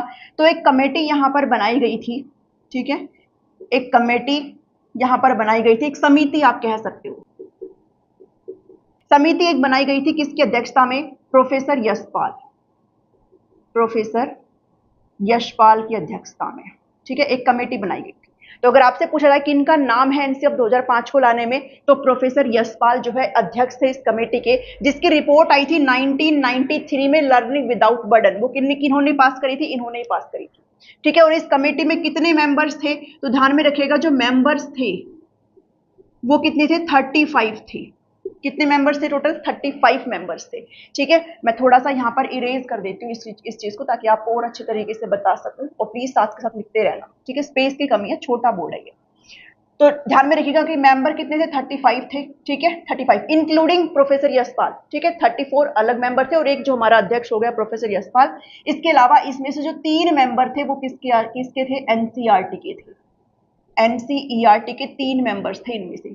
आपसे कई बार पूछा जाता है कि फोकस ग्रुप कितने थे, फोकस ग्रुप, तो आप बस इतना ध्यान में रखो, फोकस ग्रुप थे 21 फोकस ग्रुप थे, बस इतना ही ध्यान में रखना, ज्यादा नहीं घुस रहा इस चीज में। ठीक है, तो मेंबर 35 थे। ठीक है, उसके अलावा जो फोकस ग्रुप है वो कितना है भाई, 21 यहाँ पर हमारा फोकस ग्रुप है। इतनी चीजें आपको क्लियर हुई, ये थोड़ी फैक्चुअल चीजें हैं, ठीक है, जो आपको यहाँ पर पता रहनी चाहिए। तो ये कुछ फैक्चुअल जानकारी थी, जो डाटा था आपको ध्यान में रखना है इस डाटा को। नेक्स्ट बात करते हैं, आपसे पूछा जाता है कि फॉर्मूला क्या है। तो मैंने आपको अभी बताया कि रिपोर्ट का क्या नाम था, लर्निंग विदाउट बर्डन है। तो अगर आपसे पूछे एनसीएफ 2005 का सूत्र क्या है, तो आप बताएंगे लर्निंग विदाउट बर्डन, शिक्षा बिना बोझ, शिक्षा बिना बोझ के। ठीक है, हिंदी मीडियम वाले नाराज मत हुआ करो भाई, मैं सारी चीजें बोलती भी हूँ और मैं सारी चीजें आपको कहीं ना कहीं लिखने की भी कोशिश करती हूँ। तो शिक्षा बिना बोझ आपका क्या है, फॉर्मूला आप कह लो, या फिर इसी के ऊपर ही सारी चीजें आपकी टिकी हुई है। नेक्स्ट बात करते हैं, ऑब्जेक्टिव्स क्या है, उद्देश्य क्या है यहाँ। ठीक है, तो ऑब्जेक्टिव क्या है, ये जो लाइंस मैंने यहाँ पर लिखी ना, आपको एज इट इज ऑप्शन में देखने को मिलेगी, और इनसे रिलेटेड आपको क्या करना है, ऑप्शंस को फिर एलिमिनेट करना है चीजों को। ठीक है, तो connect learning to real life, यानी कि आपका जो सीखना है, आपका जो लर्निंग हो रही है, उसको आप अपनी वास्तविक जीवन से कनेक्ट करते हुए सीखे। ये क्या है, एक ऑब्जेक्टिव है, सबसे पहला एक ऑब्जेक्टिव है। दूसरा क्या है, to minimise the distance of life and knowledge, जो आपकी लाइफ है, जो आपकी जिंदगी है, और जो नॉलेज है, जो ज्ञान है, इसके बीच में जो दूरी है, ये जो खाई है, इसको कम करने का काम किसके द्वारा किया जाएगा, एनसीएफ 2005 के द्वारा किया जाएगा। ठीक है, तो ये ध्यान में रखिएगा। हिंदी में भी मैंने अच्छे से लिख दिया है कि ऑब्जेक्टिव्स अगर आपसे पूछे तो आप इन चीज को यहाँ पर ध्यान में रखेंगे। आप बताते हैं किस पर बेस्ड है ये, तो आपके साथ ये मैंने पहले भी डिस्कस किया है, पहले जो हमारे कुछ टॉपिक्स हुए उसके अंदर भी डिस्कस किया है। कंस्ट्रक्टिविज्म, रचनावाद, आप सभी को पता है क्या होता है। ध्यान में रखिएगा, जब भी एनसीएफ की बात आए तो नेशनल करिकुलम फ्रेमवर्क जो है वो किसके ऊपर डिपेंड करता है, कंस्ट्रक्टिविज्म के ऊपर डिपेंड करता है। रचनावाद कौन से वाला, कॉग्निटिव कंस्ट्रक्टिविज्म, जिसको क्या कहा जाता है, संज्ञानात्मक या फिर संज्ञान रचनावाद, और सोशल कंस्ट्रक्टिविज्म, ठीक है, सामाजिक रचनावाद। और जब भी सोशल की बात आती है तो आपके दिमाग में एक ही नाम आता है, जो कि किनका है, वाइगोत्स्की का। ठीक है, जो कि बिल्कुल ही सोसाइटी की बात करते हैं। और जब भी कॉग्निटिव की बात आती है तो किनका नाम ध्यान में रखना है, ब्रूनर का। तो अगर आपसे पूछा जाए कि किनके कंस्ट्रक्टिविज्म पर डिपेंड है, तो ब्रूनर के कॉग्निटिव कंस्ट्रक्टिविज्म पर और वाइगोत्स्की के सोशल कंस्ट्रक्टिविज्म पर आपका जो एनसीएफ है वो डिपेंड करता है। इससे पहले जो आपके एनसीएफ आए है ना, 75 वाला, 88 वाला और 2000 वाला, वो सभी बिहेवियरिस्ट साइकोलॉजी पर डिपेंड करते थे, लेकिन ये वाला किस पर करता है, कंस्ट्रक्टिविज्म पर, जो कि आप सभी को पता है। इसका मतलब क्या है कि बच्चे अपने ज्ञान का निर्माण स्वयं करते हैं। ठीक है, अब एक चीज और थोड़ी फैक्चुअल है जो आपसे पूछी जाती है कि एक ऐसे है, किसका ऐसे है, रविंद्रनाथ टैगोर का। रविंद्रनाथ, हिंदी में लिख देती हूं, रविंद्रनाथ टैगोर का एक ऐसे है। ठीक है, यानी कि एक निबंध है, और इस निबंध का क्या नाम है यहां पर, सिविलाइजेशन, सिविलाइजेशन एंड प्रोग्रेस। ये थोड़ा ध्यान में रख लेना। ठीक है, यानी कि सभ्यता एवं प्रगति। ये एक निबंध है जो किनका है भाई, रविंद्रनाथ टैगोर का है। पूछा जाता है आपसे किनके निबंध पर डिपेंड करता है, निबंध का नाम क्या है, तो सिविलाइजेशन प्रोग्रेस, सभ्यता और प्रगति, और इनका ही निबंध है जिसके ऊपर आपका जो एनसीएफ है 2005 वो आपका टोटली क्या करता है, रिलेट करता है। ठीक है, तो कुछ चीजें मैंने आपके साथ डिस्कस करी है, पूरी चीजें बताइए पहले तो कि एनसीएफ होता क्या है, क्या मतलब है, किसके द्वारा लाया जाता है, फुल फॉर्म इसकी बात कर ली। कमेटी के अध्यक्ष कौन थे, प्रोफेसर यशपाल थे। 1993 में आपकी ये जो समिति है उसका फॉर्मेशन हुआ था 1993 में, जिस पर इन्होंने अपनी एक रिपोर्ट सबमिट करी थी, जो मैंने पहले ही बताया कि लर्निंग विदाउट बर्डन। ठीक है, उसमें आपके 35 मेंबर होते थे, जिसमें 3 मेंबर हमारे एनसीईआरटी के होते थे, और 35 में इंक्लूडिंग प्रोफेसर यशपाल भी। ऐसा नहीं कि इनके अलावा प्रोफेसर यशपाल का एक अलग जगह है। ओके, फोकस ग्रुप यहाँ पर 21 हो जाएंगे। फॉर्मूला, ऑब्जेक्टिव और ये सारी चीजें भाई चाहे रट लो चाहे याद कर लो, आपकी मर्जी है। ठीक है, बहुत जरूरी है। आप बात करेंगे, कुछ प्रिंसिपल्स की बात करता है एनसीएफ, कुछ सिद्धांतों की बात करता है। तो सबसे पहले ध्यान में रखना, कितने प्रिंसिपल्स की बात करता है, 5 प्रिंसिपल्स की बात करता है। ठीक है, ध्यान में रखना आप सभी को। चलिए, पहला जो प्रिंसिपल बात करता है, shift from rote learning. Okay, हमने एनईपी में भी पढ़ा था भाई, रोट लर्निंग जब भी देखेंगे वो ऑप्शन आपका कभी भी सही नहीं हो सकता, और पहले चीजें रटने वाली होती थी। अभी क्या बात किया जा रहा है कि आपका कंसेप्चुअल अंडरस्टैंडिंग यहाँ पर बनना चाहिए, आप कॉन्सेप्ट को समझे, रटे ना उस चीज को। तो किससे शिफ्ट की बात करता है, from rote learning to conceptual understanding. ठीक है, आप लिख सकते हो यहां पर कंसेप्चुअल अंडरस्टैंडिंग। ठीक है, यानी कि आप अच्छे से चीजों को समझे, अपनी समझ बनाए चीजों पर। ओके, तो सबसे पहला प्रिंसिपल तो ये कहता है। दूसरा कहता है principle, connect knowledge outside the school, यानी कि स्कूल से बाहर भी आप अपने ज्ञान को कनेक्ट करें। सिर्फ आप टेक्स्ट बुक तक सीमित नहीं रहे, स्कूल के अंदर जो आपको टीचर्स ने पढ़ा दिया वहीं तक सीमित नहीं रहे, आप बाहरी चीजों से भी अपने ज्ञान को कनेक्ट करते हुए चले। ठीक है, तो ये इसका मतलब है। उसके बाद आता है मेक एग्जामिनेशन फ्लेक्सिबल। न जाने कितनी बार ऑप्शन में आपको ये दिखाई देता है कि एग्जामिनेशन को कैसा बनाने की बात करता है एनसीएफ, तो ध्यान में रखिएगा, लचीला बनाने की बात करता है। फ्लेक्सिबल का मतलब क्या है, लचीला। ठीक है, यानी कि जो आपका एग्जाम है, जो परीक्षा है, उसको लचीला बनाने की बात। पहले जो होता था सारी चीजें रिजिड होती थी, कठोर रूप में होती थी, बच्चों के लिए सही नहीं होती थी वह सारी चीजें। लेकिन अभी कह रहा है कि इसको फ्लेक्सिबल बनाओ ताकि बच्चे के लिए स्मूथ हो सारी चीजें। ओके, नेक्स्ट है बियॉन्ड टेक्स्ट बुक, पाठ्य पुस्तक से परे। यानी कि आप इसको ऐसे समझिए, जो आपका करिकुलम है उसको एनरिच करने की बात करता है। ठीक है, जो करिकुलम है, एनरिच द करिकुलम, आपको ऐसे लिखा मिलेगा ये। ठीक है, यानी कि जो आपका पाठ्यक्रम है इसको समृद्ध बनाने की बात करता है। ठीक है, समृद्ध बनाने की बात करता है ताकि जो आपका जो ज्ञान है, जो नॉलेज है, जो लर्निंग है, वो सिर्फ टेक्स्ट बुक तक ही सीमित ना रह जाए, बियॉन्ड द टेक्स्ट बुक। ठीक है, किताबों से बाहर भी आप चीजों को कनेक्ट करते हुए, जैसे हमने कहा ना कि outside the life, real life से कनेक्ट करें चीजों को, वो चीजें यहां पर आपकी रखी गई है। तो अगर आपको बियॉन्ड टेक्स्ट बुक दे, बहुत ही अच्छी लाइन है।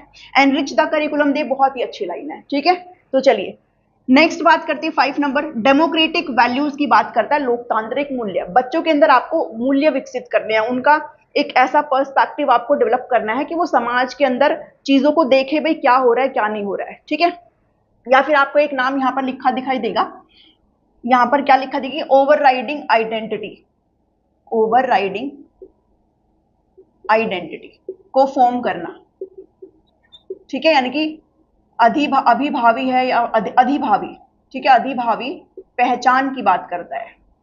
ओके, मतलब क्या है इस चीज का, भाई एक ऐसी पहचान बनाना बच्चे की, एक ऐसा लाइक वैल्यूज बच्चे का यहां पर डेवलप करना कि वो हर तरीके से सोच सके। भाई समाज के अंदर कह लो या फिर देश के अंदर कोई ऐसा इशू चल रहा है, कोई ऐसा कंसर्न चल रहा है कि बच्चा उस चीज के बारे में सोचे, वो सिर्फ यही तक ना रहे कि भाई मेरी चीजें सही सही चल रही है, मैं क्यों सोचूं उस चीज के बारे में।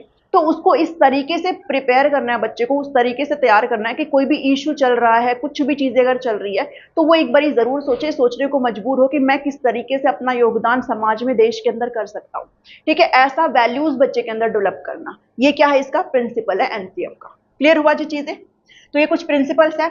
उसके बाद जो पूरा एनसीएफ है आपका, काफी पेजेस का आपको देखने को मिल जाता है, 5 चैप्टर्स में आपका बटा हुआ है। ठीक है, प्रिंसिपल भी आपके 5 थे और चैप्टर्स भी कितने हैं, 5 चैप्टर्स है। ठीक है, तो इन चैप्टर्स में आपको कंप्लीटली क्या क्या चीजें बताई गई है वो मैं आपको बता देती हूँ, इतना डिटेल में हमने जाना नहीं है, बस आप एक बार देख लो। सबसे पहला चैप्टर है क्या, पर्सपेक्टिव, परिप्रेक्ष्य की बात करी गई है।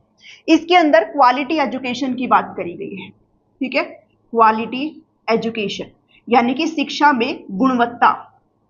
ओके, गुणवत्ता हो भाई शिक्षा में, समानता हो, गुणवत्ता हो शिक्षा के अंदर। और साथ ही जो फॉर्मूला हमने बताया, लर्निंग विदाउट बर्डन, ये सारा किसके तहत बताया गया, इस पहले चैप्टर में इस सारी चीजों का जिक्र है, डिस्कशन है। ओके, दूसरा चैप्टर क्या कहता है, लर्निंग एंड नॉलेज, यानी कि सीखना और ज्ञान। इसमें बच्चे के होलिस्टिक डेवलपमेंट की बात करी जाती है, मैं ये पूरा ही यहां से रब कर रही हूं। ठीक है, बच्चे के होलिस्टिक डेवलपमेंट की बात करी जाती है। जब भी लर्निंग और नॉलेज आपका आ जाएगा तो क्या हो जाएगा यहाँ पर, होलिस्टिक डेवलपमेंट बच्चे का। ठीक है, अब होलिस्टिक डेवलपमेंट मतलब डेवलपमेंट के जितने भी एस्पेक्ट्स हैं, आप या तो ये लगा लो कि भाई कॉग्निटिव भी बच्चा डेवलप हो जाए, सोशल, इमोशनल, बच्चा मैच्योर हो अच्छे से। ठीक है, लैंग्वेज का डेवलपमेंट हो। ठीक है, इमोशनल तरीके से बच्चा डेवलप हो। या आप ब्लूम टेक्सोनोमी हम पढ़ के आए हैं जिसके अंदर क्या बात करते हैं, कॉग्निटिव डोमेन। ठीक है, साइकोमोटर, साइकोमोटर डोमेन, और एक हमारा अफेक्टिव डोमेन था। ठीक है, यानी कि बच्चे का डेवलपमेंट इन तीनों तरीके से हो, भाई शारीरिक रूप से भी, ठीक है, जो बच्चे की मसल्स वगैरह वो भी अच्छे से काम करे, भावनात्मक रूप से भी बच्चा पूरी तरीके से स्ट्रोंग हो, और दिमागी रूप से भी सारी चीजें उसकी क्या हो। तो ये क्या बात करता है, होलिस्टिक डेवलपमेंट, आप कह सकते हो सर्वांगीण विकास। बार बार कहती हूं कि ये जो है होलिस्टिक डेवलपमेंट बहुत ही एक पॉजिटिव टर्म है। ठीक है, सर्वांगीण विकास हो। ठीक है, समग्र विकास, तो इन चीजों का डिस्कशन कहाँ है, यहाँ पर लर्निंग एंड नॉलेज के अंदर है, ये बताया गया आपको सेकंड चैप्टर में। थर्ड चैप्टर सबसे बड़ा चैप्टर आ जाता है। थर्ड चैप्टर जो है वो सबसे बड़ा चैप्टर है, जिसमें पाठ्यक्रम क्षेत्र, करिकुलर एरियाज की बात करी गई है, स्कूल स्टेजेस और असेसमेंट यानी कि आंकलन की बात करी गई है। ठीक है, तो पाठ्यक्रम जो क्षेत्र है इसके अगर बात करें तो जो भी आप सारी चीजें लाइक सब्जेक्ट्स वगैरह पढ़ते हो ना, वो सारे इसके अंदर आ जाते हैं। जैसे आपका मैथ्स हो गया, ठीक है, साइंस हो गया, इंग्लिश हो गया, आपका SST हो गया, ठीक है, आर्ट हो गया, जितने भी आपके सब्जेक्ट्स हैं वो सारे इसमें आ जाते हैं। ओके, जो आपके करिकुलर एरियाज, भाई हम क्या क्या चीजें इसमें पढ़ते हैं, क्या क्या आपको बच्चे को क्या क्या अंडरस्टैंडिंग उसमें आ जानी, मैथ पढ़ रहा है तो उसको मैथमेटिक्स स्किल्स अच्छे से आ जाए, फैक्ट के बारे में जो डेटा है वो साइंस के अंदर उस बच्चे को अच्छे तरीके से आ जाए, ठीक है, वो सारी चीजों को समझने लग जाए। तो ये सारा जिक्र आपका किसमें किया गया है, थर्ड वाले चैप्टर में किया गया है। इसके अलावा जो बहुत इंपॉर्टेंट चीज यहाँ पर इन्होंने डिस्कस करी है वो क्या करी है यहाँ पर, हेल्थ एंड फिजिकल एजुकेशन, ठीक है, स्वास्थ्य और शारीरिक शिक्षा की बात करी है, वर्क एंड एजुकेशन की बात करी है, आर्ट एजुकेशन की बात करी है इन्होंने, ठीक है, इस पे महत्वपूर्ण मतलब जोर डाला इन्होंने, साथ ही पीस की बात करी है, ठीक है, पीस का मतलब शांति होता है, ये आपकी कला शिक्षा हो गई है, ठीक है, ये आपका काम और शिक्षा हो गया, भाई वर्क का मतलब क्या, कार्य शिक्षा, ठीक है, कार्य एवं शिक्षा, और ये आपका क्या हो गया, स्वास्थ्य एवं शारीरिक शिक्षा, ठीक है। तो ये आपको कहां देखने को मिलेगा, चैप्टर नंबर 3, यानी कि बच्चे को हर चीज से रिलेटेड जानकारी हो। सबसे इंपॉर्टेंट क्या आपका पीस का क्या सेंस है भाई, बच्चों को लाइक ऐसी मोरालिटी में आप बच्चे को डालिए, बच्चे के अंदर ऐसे मोरल वैल्यूज डालिए कि वो डेवलप हो सके अच्छे तरीके से, वो शांति का मतलब समझ पाए, ठीक है भाई, बड़ा होकर के इधर उधर के काम करने से करे, इससे पहले उसके दिमाग में चीजें डाली जाए कि आप किस तरीके से आप शांति पूर्वक चीजों को कर सकते हो, ऐसा पाठ बच्चे को यहाँ पर पढ़ाना चाहिए। तो जितने भी आपके करिकुलर एरियाज आ जाते हैं उसके साथ साथ आपको इन चीजों के बारे में भी डिस्कशन यहाँ पर किया गया, थोड़ा ध्यान में रख लेना। ओके, उसके बाद असेसमेंट की बात करी गई है, भाई आपका जो आकलन है उसके बारे में यहाँ पर बात करी गई है, ठीक है, जो एग्जामिनेशन आपका फ्लेक्सिबल हो सारी तरीके से, वो सब आपका चैप्टर नंबर 3 में यहाँ पर कहा गया है। नेक्स्ट चैप्टर नंबर 4 है स्कूल एंड क्लास एनवायरनमेंट। ये तो पता ही होगा सभी को कि कक्षा और क्लास का वातावरण की बात करी गई है, भाई स्कूल के अंदर आपका कैसा माहौल होना चाहिए है, ठीक है, क्या एनवायरनमेंट होना चाहिए, पॉजिटिव एनवायरनमेंट होना चाहिए, बच्चे के अनुकूल होनी चाहिए सारी चीजें, बच्चा सेंटर में होना चाहिए है, ठीक है, वो सारी चीजें आपका चैप्टर नंबर 4 में बताया गया है। एंड 5th में कहा गया सिस्टमैटिक रिफॉर्म्स, यानी कि व्यवस्थागत सुधार। अब ये आप सभी को पता है कि अगर कोई भी कमी लग रही है, अगर कोई भी चीज हम अप्लाई करते हैं स्कूल्स के अंदर, तो उसमें कुछ अगर कमियां निकल रही है तो उसमें सुधार करने का काम किस चैप्टर के तहत किया गया, 5 चैप्टर की, कि कोई भी कमी आएगी सबसे पहले उसको हम डायग्नोस करेंगे, पता लगाएंगे क्या समस्या है क्या समस्या नहीं है, ठीक है, उसको फिर हम क्या करेंगे, कहीं ना कहीं रिमीडियल यानी कि उसको फिर सुधारने का काम करेंगे, ठीक है, तो वो चैप्टर नंबर 5 में कहा गया है। डन, इतनी चीजें क्लियर हुई। अब एक छोटी सी चीज आपके साथ मुझे और डिस्कस करनी है, भाई जो एनईपी 2020 आपका आया है ना, वो 4 प्रकार के एनसीएफ की बात करता है, ठीक है, एनईपी 2020 4 प्रकार के एनसीएफ की बात करता है। चलिए, NCF SC, NCF ECCE, NCF TA और एनसीएफ ए, ठीक है। तो एनसीएफ का मतलब तो है नेशनल करिकुलम फ्रेमवर्क, वो तो सब में ही आ जाएगा। एससी का मतलब होता है स्कूल एजुकेशन, अब स्कूल के अंदर जितने बच्चे स्कूल में पढ़ते हैं ना उनकी एजुकेशन की बात करता है, जो हम पढ़ रहे हैं यहाँ पर ये सारी चीजें वो हमारा एससी ही है, ठीक है। तो NCF school education, okay, student education आ जाए तो नहीं टिक करना है, school education, okay, national curriculum framework for school education. ECC क्या है, जो हमने एनईबी में पढ़ा है, early childhood care and education, ये भी आपका लागू कर दिया गया है और इसका एनसीएफ भी आपका रिलीज किया जा चुका है, ठीक है। ये जो एनसीएफ ईसीसी है वो कब आया भाई, अक्टूबर 2022 में आया है, ठीक है, और ये हम 2005 वाला पढ़ ही रहे हैं, 2023 वाला भी पढ़ेंगे कुछ दिन बाद, ठीक है, कुछ दिन बाद नहीं, अगली क्लास उसकी होगी। तो अक्टूबर 2022 में आपका national curriculum framework for early childhood care and education आपका रिलीज किया गया है, और ये आपका है टीचर एजुकेशन, ठीक है, टीचर एजुकेशन। इसके बाद आपका ये क्या है, ये है आपका अडल्ट एजुकेशन, अडल्ट एजुकेशन, ठीक है। ये आप थोड़ी सी चीजें ध्यान में रखेंगे। ये 4 प्रकार के एनसीएफ की बात कौन कर रहा है, एनईपी करता है 4 प्रकार के एनसीएफ की बात, जिसमें एससी जो आपसे कई बार फुल फॉर्म पूछ लेते हैं, वही एनसीएफ एससी क्या होता है, तो स्कूल एजुकेशन होता है जो हम पढ़ रहे हैं। ईसीसी मतलब early childhood care and education, जो कि कहीं ना कहीं बात करता है जो हमने एनईपी के अंदर जो हमने 4 स्टेजेस पढ़ी है ना, जिसमें हमारा जो 5वां स्टेज है जो हमारा 2 पार्ट्स में आपका बटा हुआ है, वो आपका किसके तहत आता है, ईसीसी के तहत आता है, ठीक है, जिसमें हम 3 से 8 साल तक के बच्चे की शिक्षा की बात करते हैं। ये टीचर के लिए और ये आपका अडल्ट एजुकेशन है, ठीक है। इनके बारे में इतनी चीजें नहीं है, लेकिन आपको ये और ये यहाँ पर पता होना चाहिए, जो कि आपके लिए जरूरी है। तो इस वीडियो में इतना ही है। आई होप आपको चीजें क्लियर हुई होंगी। अगर आपको ये सेशन अच्छा लगा है तो इसे जरूर लाइक करें। यहाँ पर आप स्क्रीनशॉट ले सकते हो, बाकी आपने सारी चीजें लिख भी ली होगी। आज के इस इंपॉर्टेंट क्लास में आरटीई एक्ट को डिस्कस करेंगे। आरटीई एक्ट 2009 यानी कि शिक्षा का अधिकार अधिनियम। आप कोई भी एग्जाम के लिए अगर प्रिपेयर कर रहे हो, चाहे आपका कोई भी एग्जाम हो, चाहे आपका टेट एग्जाम हो, चाहे आपका जॉब वाला एग्जाम हो टीचिंग से रिलेटेड, तो आपको एक क्वेश्चन यहाँ से देखने को मिलता ही मिलता है। और आज की इस छोटी सी वीडियो में बिना किसी टाइम वेस्ट के आपको इस टॉपिक को इनकी सारी सेक्शंस के साथ, सारे चैप्टर्स के साथ आपको समझाने की कोशिश करूंगी, कम से कम समय लेते हुए, और उम्मीद करूंगी कि आपको ये वीडियो बहुत अच्छी लगेगी। चलिए स्टार्ट करते हैं इस वीडियो को। राइट टू एजुकेशन एक्ट की बात करते हैं, 2009 शिक्षा का अधिकार अधिनियम 2009, ठीक है। अगर फुल फॉर्म की बात करें तो प्लीज ध्यान में रखिएगा, कई बार आपसे बेसिक चीजें भी पूछ लेती हैं, भाई होता है क्या है ये पूरा, अगर कंप्लीट फॉर्म में अगर खोल के दिखाएं इसको, तो right of children to free and compulsory education act 2009, ठीक है। ये कंप्लीट फॉर्म में इसका नाम है, निशुल्क एवं अनिवार्य बाल शिक्षा का अधिकार अधिनियम 2009। तो आप हिंदी में भी इसको ध्यान में रखेंगे और इंग्लिश में भी इस चीज को ध्यान में रखेंगे, कई बार आपसे ऐसे भी पूछ लेते हैं, ठीक है। तो ध्यान में रखिएगा, इसका मतलब क्या है भाई, देखो राइट टू एजुकेशन एक्ट है। अब एक्ट है दैट मीन्स आपकी शिक्षा से रिलेटेड है ये सारी चीजें, कि बच्चों को फ्री एंड कंपल्सरी एजुकेशन यहाँ पर प्रोवाइड करी जाए। और बात करता है किसकी, यूनिवर्सलाइजेशन ऑफ एजुकेशन की बात करता है, यूनिवर्सलाइजेशन ऑफ एजुकेशन की बात करता है। चलिए एजुकेशन, और हमेशा मैं आपको यही कहती हूँ कि मैं ऐसे इंपॉर्टेंट शब्द आपको लिखाती हूँ जिनके बेस पर आप ऑप्शंस को जो है आराम से टिक कर सकते हो। यानी कि शिक्षा का सार्वभौमिकरण की बात करता है, हिंदी में आपको ऐसे दिखाई देगा, शिक्षा का सार्वभौमिकरण, ठीक है। इसका मकसद है ये, इसका उद्देश्य है ये। अब इसका क्या मतलब है कि कोई भी बच्चा हो भाई, कहीं पर भी किसी भी जगह में, किसी भी मतलब अपने कंट्री का कोई भी बच्चा जो है शिक्षा से वंचित ना रहे, उसको फ्री एंड कंपल्सरी एजुकेशन का अधिकार है ये। और साथ ही जब भी यूनिवर्सलाइजेशन की बात होती है कि भाई कोई भी बच्चे को आप वंचित नहीं रख सकते हो। और एलिमेंट्री एजुकेशन की बात करी गई है, एलिमेंट्री एजुकेशन उस बच्चे को जो है वो प्रोवाइड की जाए, ठीक है। एलिमेंट्री एजुकेशन, और कौन सी एजुकेशन, पहली से लेकर के 8वीं कक्षा तक की, 8वीं क्लास तक की शिक्षा की बात करी गई भाई। यहां से पहली से लेकर 8वीं कक्षा तक की जो शिक्षा उस बच्चे को मुफ्त कराई जाए, बिल्कुल फ्री एंड बिना किसी कॉस्ट के कराई जाए, ये मकसद है बेसिकली इस चीज का, ठीक है। तो ध्यान में रखेंगे, कई बार आपको ऑप्शन में ना ऐसे यूनिवर्सलाइजेशन अगर देखने को मिले तो आप इस चीज को बिल्कुल भी नहीं छोड़ेंगे, बहुत ही पॉजिटिव आपकी ये लाइन बन जाती है। इतनी चीजें आपको क्लियर हुई।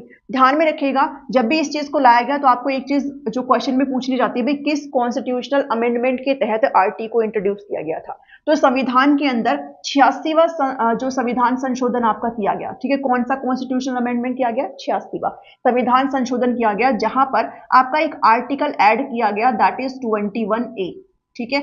आर्टिकल 21A यहां पर ऐड किया गया, और इसके तहत ये कहा गया कि बच्चों को है 6 से लेकर के 14 साल तक के बच्चे को, 6 to 14 ईयर्स तक के बच्चे को फ्री एंड कंपल्सरी एजुकेशन की बात करी गई, फ्री एंड कंपल्सरी एजुकेशन की, ठीक है। ध्यान में रखिएगा किस संविधान संशोधन के तहत, 86वें संविधान संशोधन के तहत, और कौन सा आर्टिकल ऐड किया गया, तो 21A ब्रैकेट में ए आर्टिकल को ऐड किया गया, और यहां पर कहा गया कि 6 से 14 साल के बच्चे को फ्री एंड कंपल्सरी एजुकेशन की बात करी गई है। और साथ ही अगर आपने आरपीडब्ल्यूडी एक्ट पढ़ा है, आरपीडब्ल्यूडी एक्ट अगर पढ़ा है, right of person with disability act, वो भी 2016 वाला, 2016 वाला, तो मैंने उसमें आपके साथ डिस्कस किया था कि जो स्पेशल बच्चे होते हैं उनकी जो शिक्षा है वो फ्री कब तक के लिए करी गई है, 6 to 18 ईयर्स तक के लिए करी गई है, फ्री एंड कंपल्सरी एजुकेशन, ठीक है। तो अगर नॉर्मल बच्चे की बात करी जाए तो क्या होगा आपका, 6 से 14 साल तक के बच्चे को फ्री एंड कंपल्सरी एजुकेशन,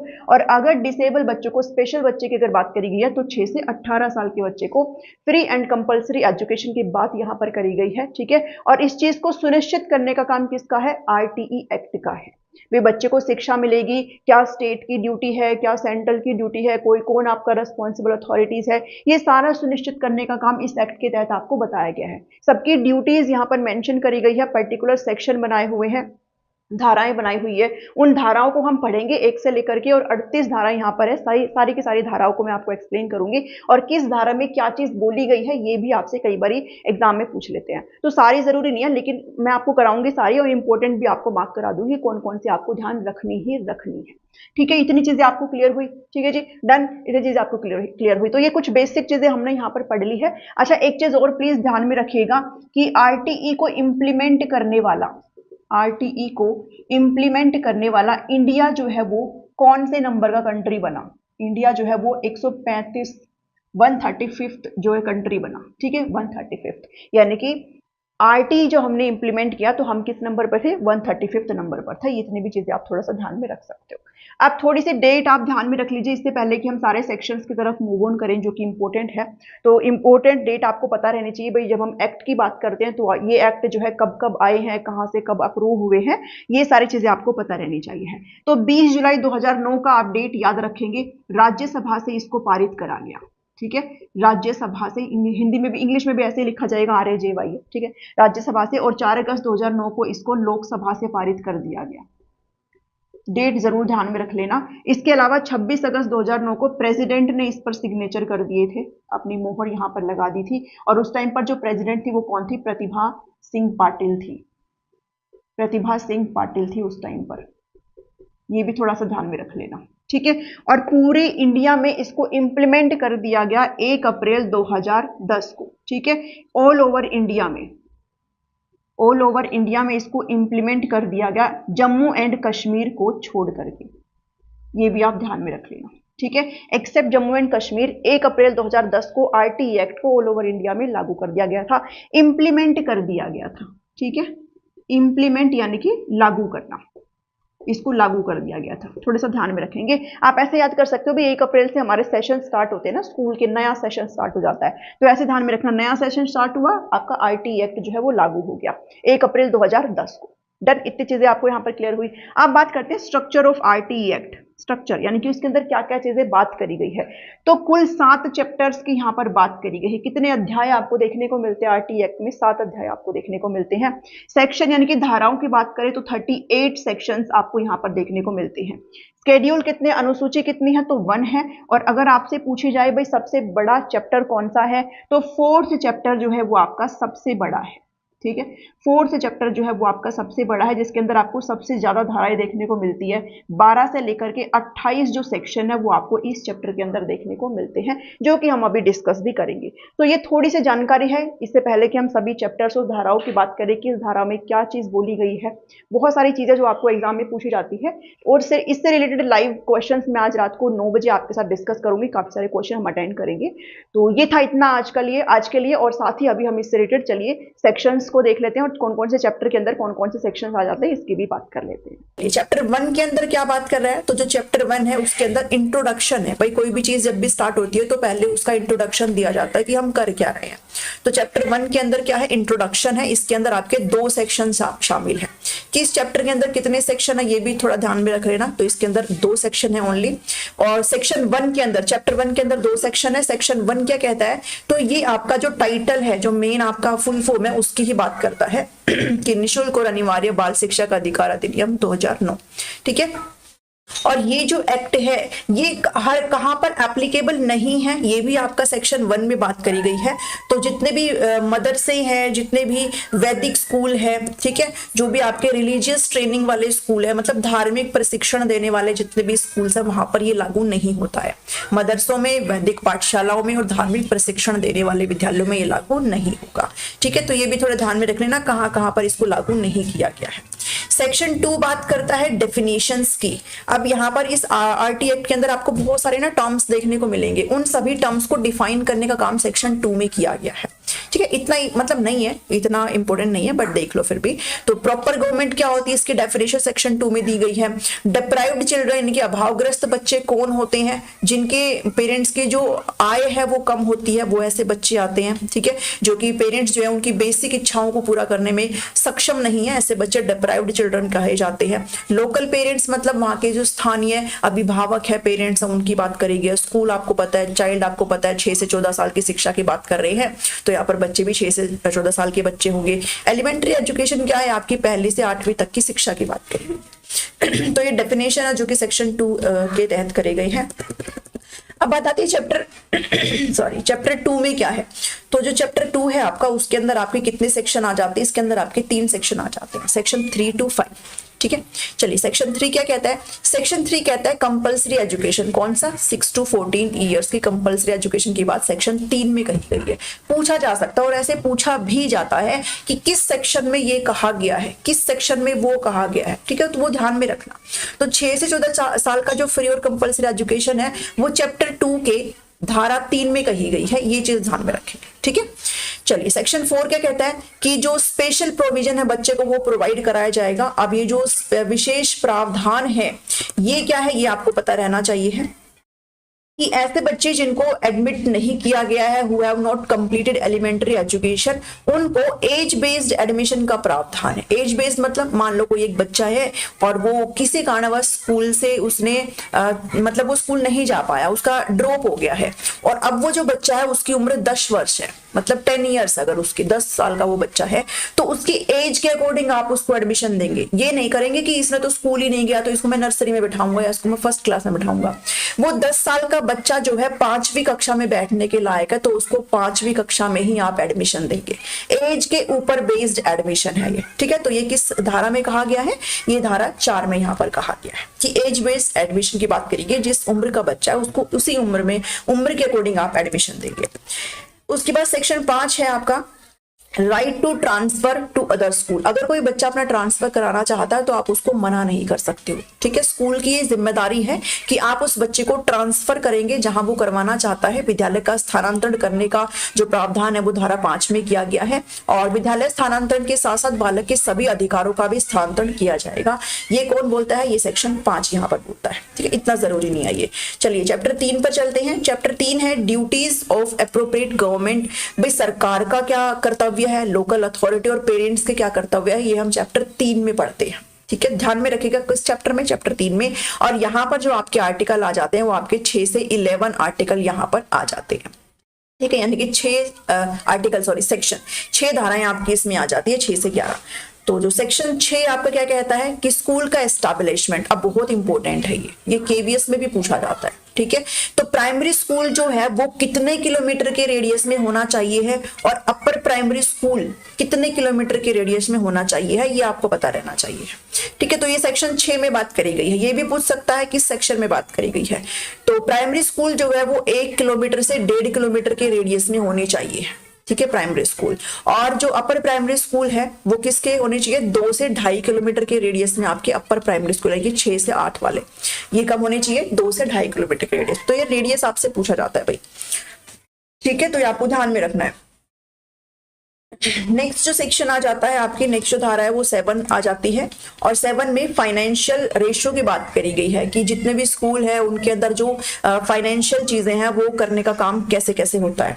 तो ये आपसे बहुत पूछा जाता है, ये भी इंपॉर्टेंट है। सेक्शन 7 है ये, और इसमें ये कहा गया है कि जो फाइनेंशियल रेशियो है, यानी कि जो आप कह सकते हो कि वित्तीय अनुपात, ठीक है, तो वो सेंटर का और स्टेट का कितना परसेंट है, तो सेंटर यहाँ पर 60% देगी और स्टेट यहाँ पर 40% देगी। ठीक है, तो सेंटर और स्टेट का है 60:40 का। और जब भी बात आती है किसकी, नॉर्थ ईस्टर्न स्टेट की, ठीक है, यानी कि उत्तरी पूर्वी जो राज्य है उनकी बात आती है, तो उसमें जो सेंटर है वो 90% देंगे और जो उत्तरी पूर्वी राज्य है वो 10% यहाँ पर देंगे। तो ये रेशियो जरूर ध्यान में रख लेना, 60-40 का नॉर्मली स्टेट में, और जो आपके नॉर्थ ईस्टर्न स्टेट है वहां पर 90 और 10 का रेशियो होता है।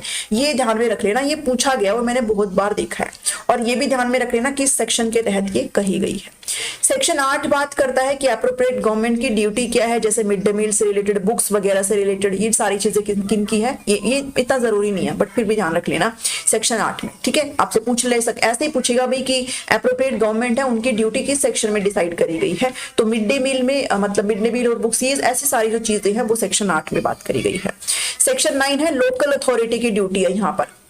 लोकल अथॉरिटी मतलब जैसे साफ सफाई आ गई, एमसीडी वगैरह जिसमें आ गई, जिनका काम वहां पर देख रेख का होता है। तो सेक्शन 9 में जो है ये आपका है, इतना जरूरी नहीं है बट फिर भी हम कर रहे हैं यहाँ पर। सेक्शन 10 है कि पेरेंट्स और जो गार्जियन है उनके भी कुछ ड्यूटी है, उनके भी कुछ उत्तरदायित्व हैं, कि जैसे आप अपने बच्चे को घर पे नहीं रख सकते हो, आपका बच्चा अगर पढ़ने की उम्र में है तो आप उसको स्कूल में भेजेंगे, वो उसका अधिकार है। ठीक है, तो ये यहाँ पर इस बारे में बात करी गई है कि माँ बाप के भी कुछ कर्तव्य होते हैं यहाँ पर। और सेक्शन 11 है जिसमें गवर्नमेंट है प्री स्कूल एजुकेशन की बात करता है। प्री स्कूल एजुकेशन मतलब आंगनवाड़ी वगैरह, ठीक है, प्ले स्कूल एजुकेशन यानी कि पहली क्लास से जो पहले बच्चा पढ़ के आता है ना, जो आपकी ईसीसी के अंतर्गत आ जाता है, तो उसकी एजुकेशन आप कह सकते हो बाल वाटिका, आंगनवाड़ी, इन सबको ओपन करने की बात करी गई है किसमें, सेक्शन 11 में। तो ये भी जरूरी है, इसको भी आप ध्यान में रख लेना। चैप्टर 4 आ जाता है जो कि आपका सबसे बड़ा चैप्टर है, अध्याय 4 है, जिसमें स्कूल की और अध्यापकों की रिस्पॉन्सिबिलिटी यानी कि उत्तरदायित्व के बारे में बात करी गई है।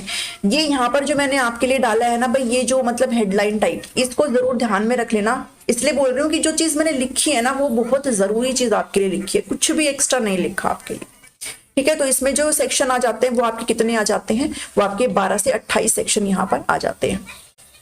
तो सेक्शन 12 को देख लो। सबसे पहले ये कहता है कि आप जो है अपने स्कूल में 25% सीट जो है इकोनॉमिक वीकर सेक्शन वाले बच्चे के लिए रखेंगे। जो बच्चे गरीब है, जो बच्चे कमजोर उससे आते हैं, परिवार से आते हैं, तो उनके लिए कितनी % सीटों को रिजर्व करना होगा सभी प्राइवेट इंस्टीट्यूशन को, तो 25% सीट्स को यहाँ पर रिजर्व करना होगा। बहुत इंपॉर्टेंट चीज है ये। ठीक है, और किस क्लास में, student in class 1 of their school for poor children, जिनकी एनुअल जो इनकम है वो 2 लाख रुपए से कम हो, यानी कि सालाना आय उनकी 2 लाख रुपए भी ना हो, ऐसे बच्चों के लिए आप 25% सीट यहाँ पर रिजर्व करके रखेंगे। ठीक है, हालांकि आज के प्राइवेट स्कूल तो अपनी मनमानी कर ही रहे हैं, बट यहाँ पर आरटी में ये सारी चीजें आपको पढ़नी है। सेक्शन 13 की बात करेंगे। No tuition fee, admission fee आप नहीं ले सकते हैं, कोई भी फीस आप बच्चे से नहीं लेंगे at the time of admission के टाइम पर। ठीक है, आप जब बच्चे का एडमिशन कर रहे हो तो अभी प्राइवेट वाले क्या करते हैं भाई, एडमिशन की फीस लेते हैं। ठीक है, एडमिशन की फीस वो लेते हैं और बहुत बढ़िया फीस यहाँ पर लेते हैं। तो यहाँ पर कहा गया है कि कोई भी ट्यूशन फी, कोई भी एडमिशन फीस आप बच्चे से नहीं लेंगे, ट्यूशन फी भी नहीं लेंगे। और अभी जो आजकल आप देखते हो ना कि बच्चे का एडमिशन कराने के लिए आप एक एंट्रेंस टाइप पेपर दे दिया जाता है, वैसे वो मतलब फॉर्मेलिटी होती है, लेकिन कोई भी आप स्क्रीनिंग प्रोसेस यानी कि एंट्रेंस एग्जाम बच्चे का नहीं लेंगे। ये सेक्शन 13 में कहा गया है। आप किसी भी प्रकार का कोई भी ऐसी चीज नहीं करेंगे, सिर्फ उसको एज बेस्ड एडमिशन देंगे और वो उस बच्चे का अधिकार है। ना तो उससे कोई ट्यूशन फी ली जाएगी, ना एडमिशन फी, कुछ भी नहीं, ना उसका कोई एंट्रेंस एग्जाम लिया जाएगा, बच्चे को सीधे तौर पर एडमिशन दिया जाएगा। ये इंपॉर्टेंट सेक्शन है, इसको आप ध्यान में रखेंगे, सेक्शन 13। ठीक है, इसका जिक्र थोड़ा आगे भी आएगा तो इसको ध्यान में रखना। इसके साथ साथ जो सेक्शन 14 है वो क्या बोलता है कि proof of age of admission, अगर किसी बच्चे के पास उसके एज का प्रूफ नहीं है एडमिशन के लिए तो आप उसको डिनाई नहीं कर सकते हो। जैसे मान लो कोई बच्चा बर्थ सर्टिफिकेट नहीं प्रेजेंट कर पाया आपने, ठीक है, तो ऐसा नहीं है कि आप उसको एडमिशन नहीं देंगे, आप उसको एडमिशन देंगे। No children shall be denied, आप उसको मना नहीं कर सकते हो। सेक्शन 15 कहता है last date of admission of child is, वैसे तो 30 सितंबर होती है लास्ट डेट, लेकिन आप बच्चों को एडमिशन किसी भी टाइम, मतलब पूरे साल में किसी भी टाइम आप देंगे। आप ऐसा नहीं है कि उसको ये कह देंगे अब तो एडमिशन का टाइम नहीं है, हम नहीं लेंगे एडमिशन। बच्चे के एडमिशन आप थ्रू आउट द ईयर आप कभी भी ले सकते हो।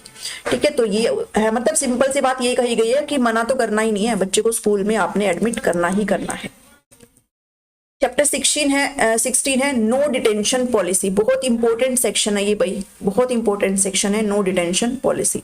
इसमें ये कहा गया है कि अगर बच्चा अगर मान लो किसी कारणवश फेल हो गया है तो आप उसको क्या नहीं कर सकते, आप उसको क्लास में मतलब रोक नहीं सकते, उसको आप फेल नहीं कर सकते, आप ऐसे समझो।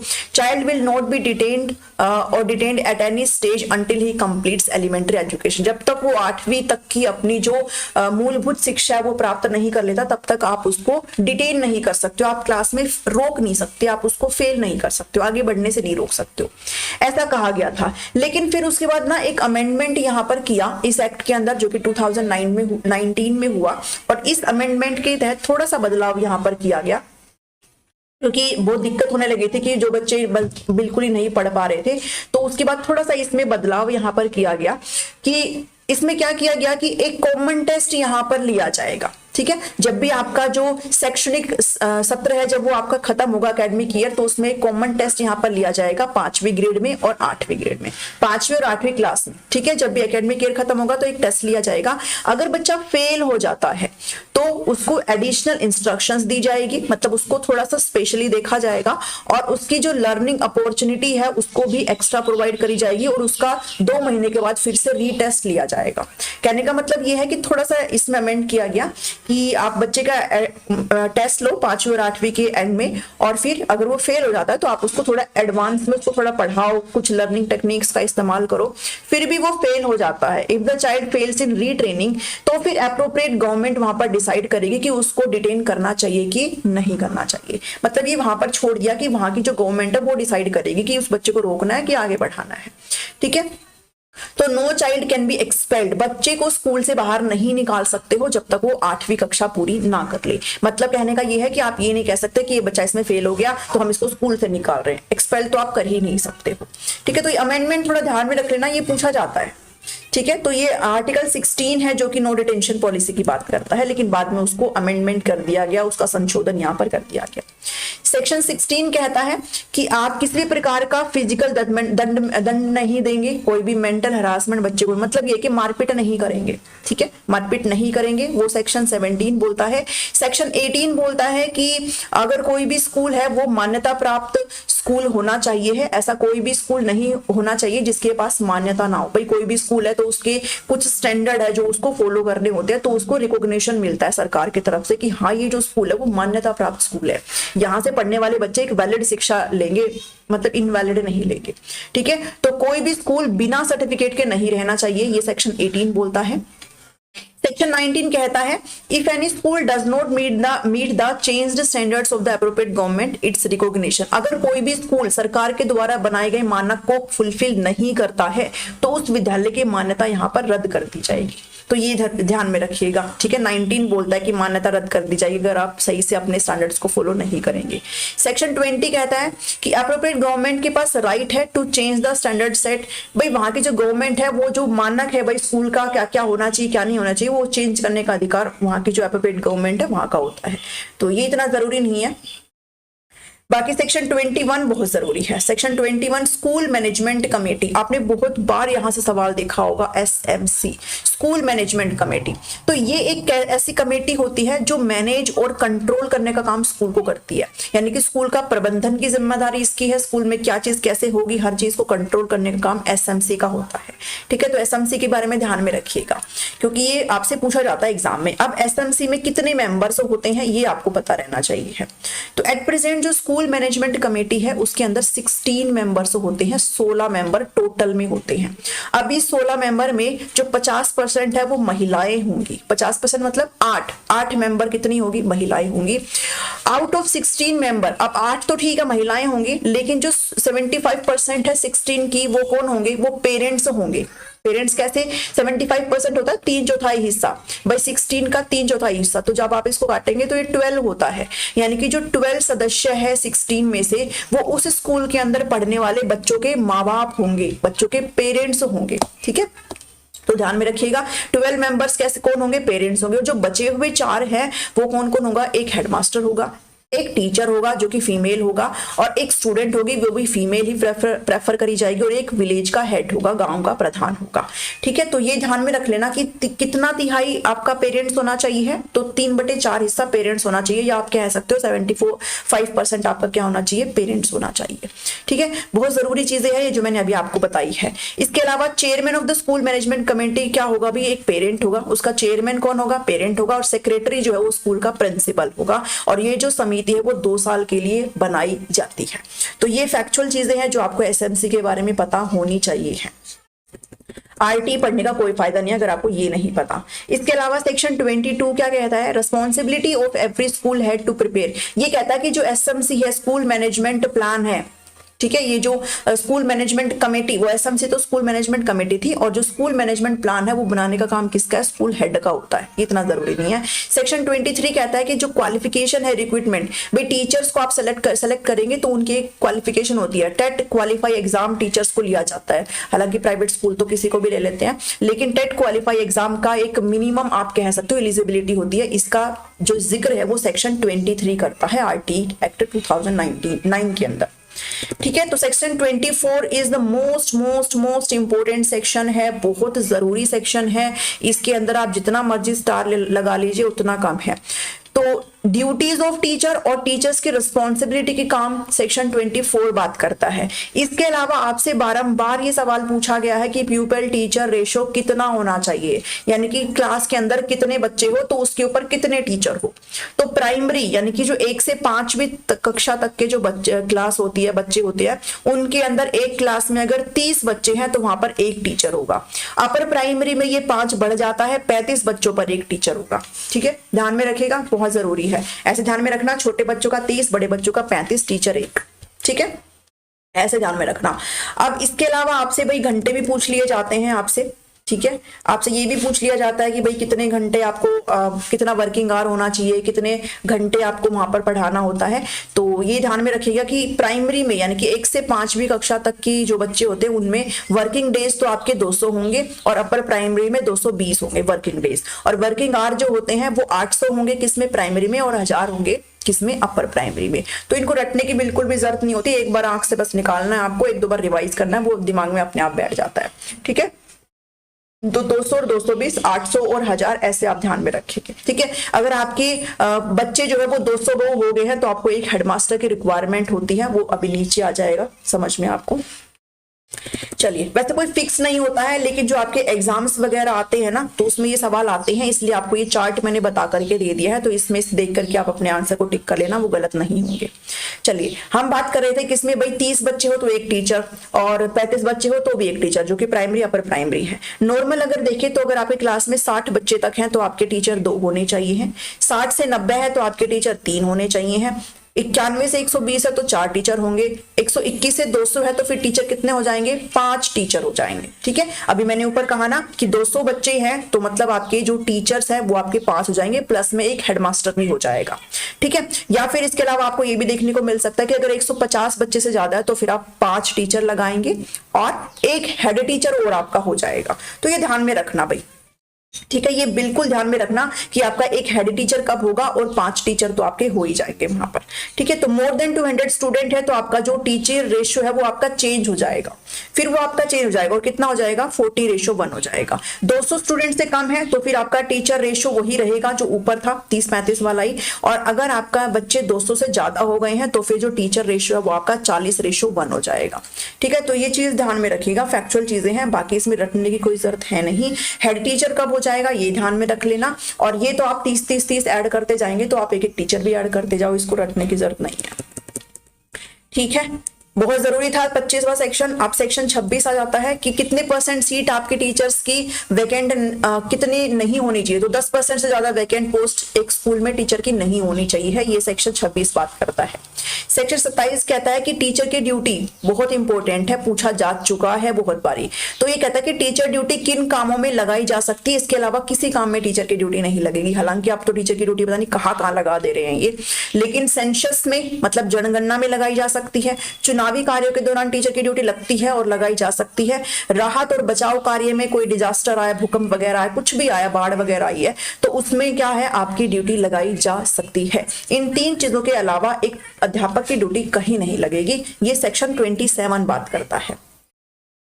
फिर है सेक्शन 28, प्राइवेट ट्यूशन नहीं दे सकते हैं टीचर, ये तो सबको ही पता होगा ना, अगर आप एक बारी टीचर इलेक्ट हो गए तो प्राइवेट ट्यूशन नहीं दे सकते हैं, ये 28 बात करता है। अब आती है चैप्टर 5 की बारी, जिसमें करिकुलम यानी कि जो पाठ्यक्रम है उसकी बात करी जा रही है, और एलिमेंट्री एजुकेशन को कंप्लीट करने की बात चैप्टर 5 में बोलते हैं। इसमें जो आपके सेक्शन आ जाते हैं वो सिर्फ 2 सेक्शन यहाँ पर आ जाते हैं, एक सेक्शन 29 आ जाता है और एक सेक्शन आपका 30 आ जाता है। चलिए सेक्शन 29 क्या कहता है कि करिकुलम के बारे में बात करता है कि जो करिकुलम है आपका उसमें मतलब क्या राइट्स है, क्या ड्यूटी है करिकुलम की, वो यहाँ पर मेंशन करी गई है। जो भी बनाता है, जो भी चेंज करता है, तो अगर कोई भी चेंज आपके पाठ्यक्रम में किया जा रहा है एलिमेंट्री एजुकेशन में 1 से 8 तक, तो इसका आप रिटन नोटिफिकेशन डालेंगे न्यूज़पेपर में भी, और जितने भी स्कूल्स हैं वहां पर भी आप मेल वगैरह से करके बताएंगे कि हम इसमें चेंज कर रहे हैं। ठीक है। सेक्शन 30 बात करता है कि कोई भी बोर्ड एग्जामिनेशन नहीं होगा, कोई बोर्ड एग्जामिनेशन नहीं होगा until the completion of elementary education. जब तक बच्चा प्रारंभिक शिक्षा ना ले ले तब तक कोई भी, it has been provision that no board exam, कोई भी बोर्ड एग्जाम नहीं होगा। प्राइमरी एजुकेशन को कंप्लीट करने के बाद बच्चे को एक कंप्लीशन सर्टिफिकेट यहाँ पर दिया जाएगा कि हाँ बच्चे ने जो मूलभूत जो शिक्षा है, जो एलिमेंट्री एजुकेशन है, उसको कंप्लीट कर लिया है। चैप्टर 6 की बात करते हैं, protection of right of children, बच्चे के अधिकारों का संरक्षण की बात चैप्टर 6 करता है। बहुत जरूरी चीजें हैं ये चैप्टर जो 6 है बहुत जरूरी है, ध्यान में रखिएगा। 31 से 34 यहाँ पर क्या आ जाता है, 4 सेक्शन आपके इसमें आ जाते हैं। सेक्शन 31 क्या कहता है कि बच्चों के अधिकारों के लिए यहाँ पर एक national commission for protection of child right बनाया जाएगा, जो कि NCPCR है, national commission for protection of child right. ठीक है। तो ये क्या करेगा, ये कॉन्स्टिट्यूट किया जाएगा नेशनल लेवल पर, राष्ट्रीय स्तर पर बच्चे के जो चाइल्ड्स के जो राइट है उनको प्रोटेक्ट करने के लिए। तो ये सेक्शन 31 बात करता है कि NCPCR का फॉर्मेशन होगा बच्चों के चाइल्ड राइट को प्रोटेक्ट करने के लिए। उसके बाद अगर कोई भी कंप्लेंट वगैरह आती है, कोई अगर बच्चों के चाइल्ड राइट से कोई खिलवाड़ करता है, कोई कुछ भी होता है, तो इससे रिलेटेड कोई भी कंप्लेंट जो है वो सेक्शन 32 में बात करी गई है कि इसके निवारण के लिए एक तंत्र यहाँ पर तैयार किया जाएगा। ये सेक्शन 32 यहाँ पर बात करता है। ठीक है। नेक्स्ट है 33 है आपका, इजी है, मतलब इंपॉर्टेंट है 33 भी, और 34 भी इंपॉर्टेंट है। तो सेक्शन 33 कहता है कि प्रोविजन ऑफ एक्ट, इसके नियम के प्रावधानों के लिए केंद्र सरकार को सलाह देने के लिए एक राष्ट्रीय सलाहकार परिषद का निर्माण किया जाएगा। ठीक है। यानी कि सेंट्रल गवर्नमेंट को एडवाइजरी के लिए कौन सी कमेटी होगी, NAC, नेशनल एडवाइजरी कमेटी, और ये आपकी 33 सेक्शन में बात करी गई है। ठीक है। इसमें आपके 15 मेंबर से ज्यादा नहीं होने चाहिए है। सेक्शन 34 बात करता है, देखो स्टेट को सेंटर को तो एडवाइजरी कमेटी बन गई, स्टेट की भी तो बननी चाहिए ना। तो स्टेट एडवाइजरी जो काउंसिल है, जो कि आपका एक कमेटी होगी जो स्टेट को एडवाइज करने का काम करेगी इन नियमों को, इन प्रावधानों को लाने के लिए। तो ये यहाँ पर आपकी स्टेट की सेक्शन 34 में बात करता है, और इसमें भी आपके 15 मेंबर से ज्यादा नहीं होने चाहिए। ठीक है। तो ये ध्यान में रख लेना, 33-34 के अंदर आपके इन कमेटी की बात करी गई है, जो कि एडवाइजरी कमेटी होगी। लास्ट सेक्शन आ जाता है चैप्टर 7 मिसलेनियस। इसके अंदर जो आपके बच जाते हैं वो आपके 4 सेक्शन आ जाते हैं, 35, 36, 37 और 38। तो 35 सेक्शन में क्या है भाई, central government to issue direction, केंद्र सरकार जो है वो टाइम डायरेक्शन यहाँ पर निकालती रहेगी वहां की जो एप्रोप्रिएट गवर्नमेंट है, जो भी स्टेट गवर्नमेंट है उनके लिए, इस एक्ट को इंप्लीमेंट करने के लिए। तो इतना जरूरी नहीं है ये, लेकिन जो 36 है ये आप ध्यान में रखिएगा। No action will be taken against school per capita fee, school entrance. मैंने आपको कहा था ना पीछे अभी जब हम बात कर रहे थे कि कोई ट्यूशन फी नहीं ली जाएगी, कोई एडमिशन फी नहीं लिया जाएगा, कोई भी स्क्रीनिंग आपका पेपर नहीं लिया जाएगा, तो वो यहाँ पर इसकी बात करते हैं। सेक्शन 36 कहता है कि हमने जो सेक्शन 13 में पढ़ा था कि हम कोई एंट्रेंस एग्जाम नहीं लेंगे, कोई फीस वगैरह नहीं लेंगे, इस सेक्शन 13 के अगेंस्ट, और जब जो स्कूल है अगर वो विदाउट रिकॉग्निशन चल रहे हैं, जो हम सेक्शन 18 में पढ़ के आए हैं, और अगर स्कूल इवन आफ्टर रिकॉग्निशन, अगर किसी की रिकॉग्निशन मान्यता अगर आपकी एक्सपायर्ड हो गई है, उसके बिना भी अगर कोई स्कूल चल रहा है, तो उसके अगेंस्ट, जो कि हम 13, 18 और 19 सेक्शन में पढ़ के आए हैं, इनके अगेंस्ट कोई भी एक्शन नहीं लिया जाएगा। कब तक, जब तक कि आप वहां की कंसर्न अथॉरिटी से परमिशन ना ले ले। ठीक है। वहां की जो भी सरकार है, वहां का जो भी वहां की जो कंसर्न अथॉरिटी है, उससे आपको परमिशन लेनी पड़ेगी, तब इनके खिलाफ कोई भी एक्शन वहां पर लिया जा सकता है। तो ये सेक्शन 36 यहां पर बात करता है। ठीक है। तो जितने भी आपके ये स्कूल्स वगैरह है, इनको एक तरीके का प्रोटेक्शन के बारे में बात करी गई है कि उनके खिलाफ तभी कार्रवाई की जाएगी जब आप वहां की कंसर्न अथॉरिटी से परमिशन लेंगे। ठीक है। 37 क्या कहता है, 37 कहता है this section provide protection to the appropriate government local authorities against legal suit action. यानी कि ये सेक्शन एक तरीके से सरकार की और जो लोकल अथॉरिटी है उनको मतलब लीगल कार्रवाई से बचने के लिए प्रोटेक्शन प्रोवाइड करने का काम सेक्शन 37 यहाँ पर देता है। इतनी खास ये जरूरी नहीं है, जरूरी कौन सी थी वो मैंने स्टार लगा करके आपको बता दी है। Section 38 that is the last section of RT Act 2009, power of appropriate government. वहां की मतलब जो भी आपके स्टेट गवर्नमेंट है, जो भी गवर्नमेंट है, जो भी जिसके अंदर भी वो स्कूल्स आते हैं, उनकी एक पावर होती है कि वो टाइम टू टाइम अपने रूल जो है जारी कर सकता है। तो ये सेक्शन 38 बोलता है। ठीक है, तो आप जरूर ध्यान में रखिएगा। अगर निष्कर्ष की बात करें तो आपको ध्यान में रख लेना है 6 to 14 ईयर्स तक के बच्चों की फ्री और कंपल्सरी एजुकेशन की बात करी गई है, और अगर स्पेशल बच्चे हैं तो 6 से 18 वर्ष के बच्चे की। किस अमेंडमेंट के तहत? तो 86वां संविधान संशोधन के तहत ये चीज कही गई है। और कौन सा आर्टिकल यहाँ पर ऐड किया गया है? तो 21A आर्टिकल यहाँ पर ऐड करके जो कंपल्सरी एजुकेशन है उसको बात करी गई है। ठीक है, तो ये चीज ध्यान में रखेंगे। इसके अलावा इकोनॉमिक वीकर सेक्शन के लिए 25% सीट यहाँ पर रिजर्व होगी प्राइवेट इंस्टीट्यूशन में, ये यहाँ पर बात करी गई है। और किसी भी स्कूल की 10% वैकेंट सीट नहीं होनी चाहिए टीचर की, ये बात करी गई है यहाँ पर। इसके अलावा प्यूपिल टीचर रेशियो की बात करी गई है कि जो प्राइमरी है उसमें 30 पर 1 टीचर होगा, और जब पर प्राइमरी है उसमें कितने पर होगा भाई? 35 पर यहाँ पर 1 टीचर होगा। ठीक है, और जो वर्किंग डेज है आपके वो प्राइमरी में 200 होंगे, इसमें 220 होंगे, और जो वर्किंग आवर है वो इसमें 800 होंगे, और अपर प्राइमरी में 1000 घंटे की बात यहाँ पर करी गई है। अगर आपके जो बच्चे हैं वो अगर 200 से ज्यादा हो गए हैं, 200 या 200 ज्यादा, तो फिर आपके 5 टीचर हो जाएंगे, प्लस में 1 हेडमास्टर भी हो जाएगा। कहीं कहीं बार को 150 भी दिया गया, तो आप 150 भी मान के चल सकते हैं। ठीक है, तो ये चीजें आप जरूर ध्यान में रखेंगे, और ये कुछ इंपॉर्टेंट चीजें हैं जो आपको पता रहनी चाहिए। तो आज के इस वीडियो में हमने आरटीई सेक्शन को आरटीई जो आपका एक्ट है उसको अच्छे से डिस्कस किया है। उम्मीद करती हूँ कि आपको ये पसंद आया होगा। पसंद आया तो जरूर लाइक कर देना, शेयर कर देना, और चैनल को सब्सक्राइब करने का काम प्लीज कर लेना अगर आपको मेरे एफर्ट्स अच्छे लगते हैं तो।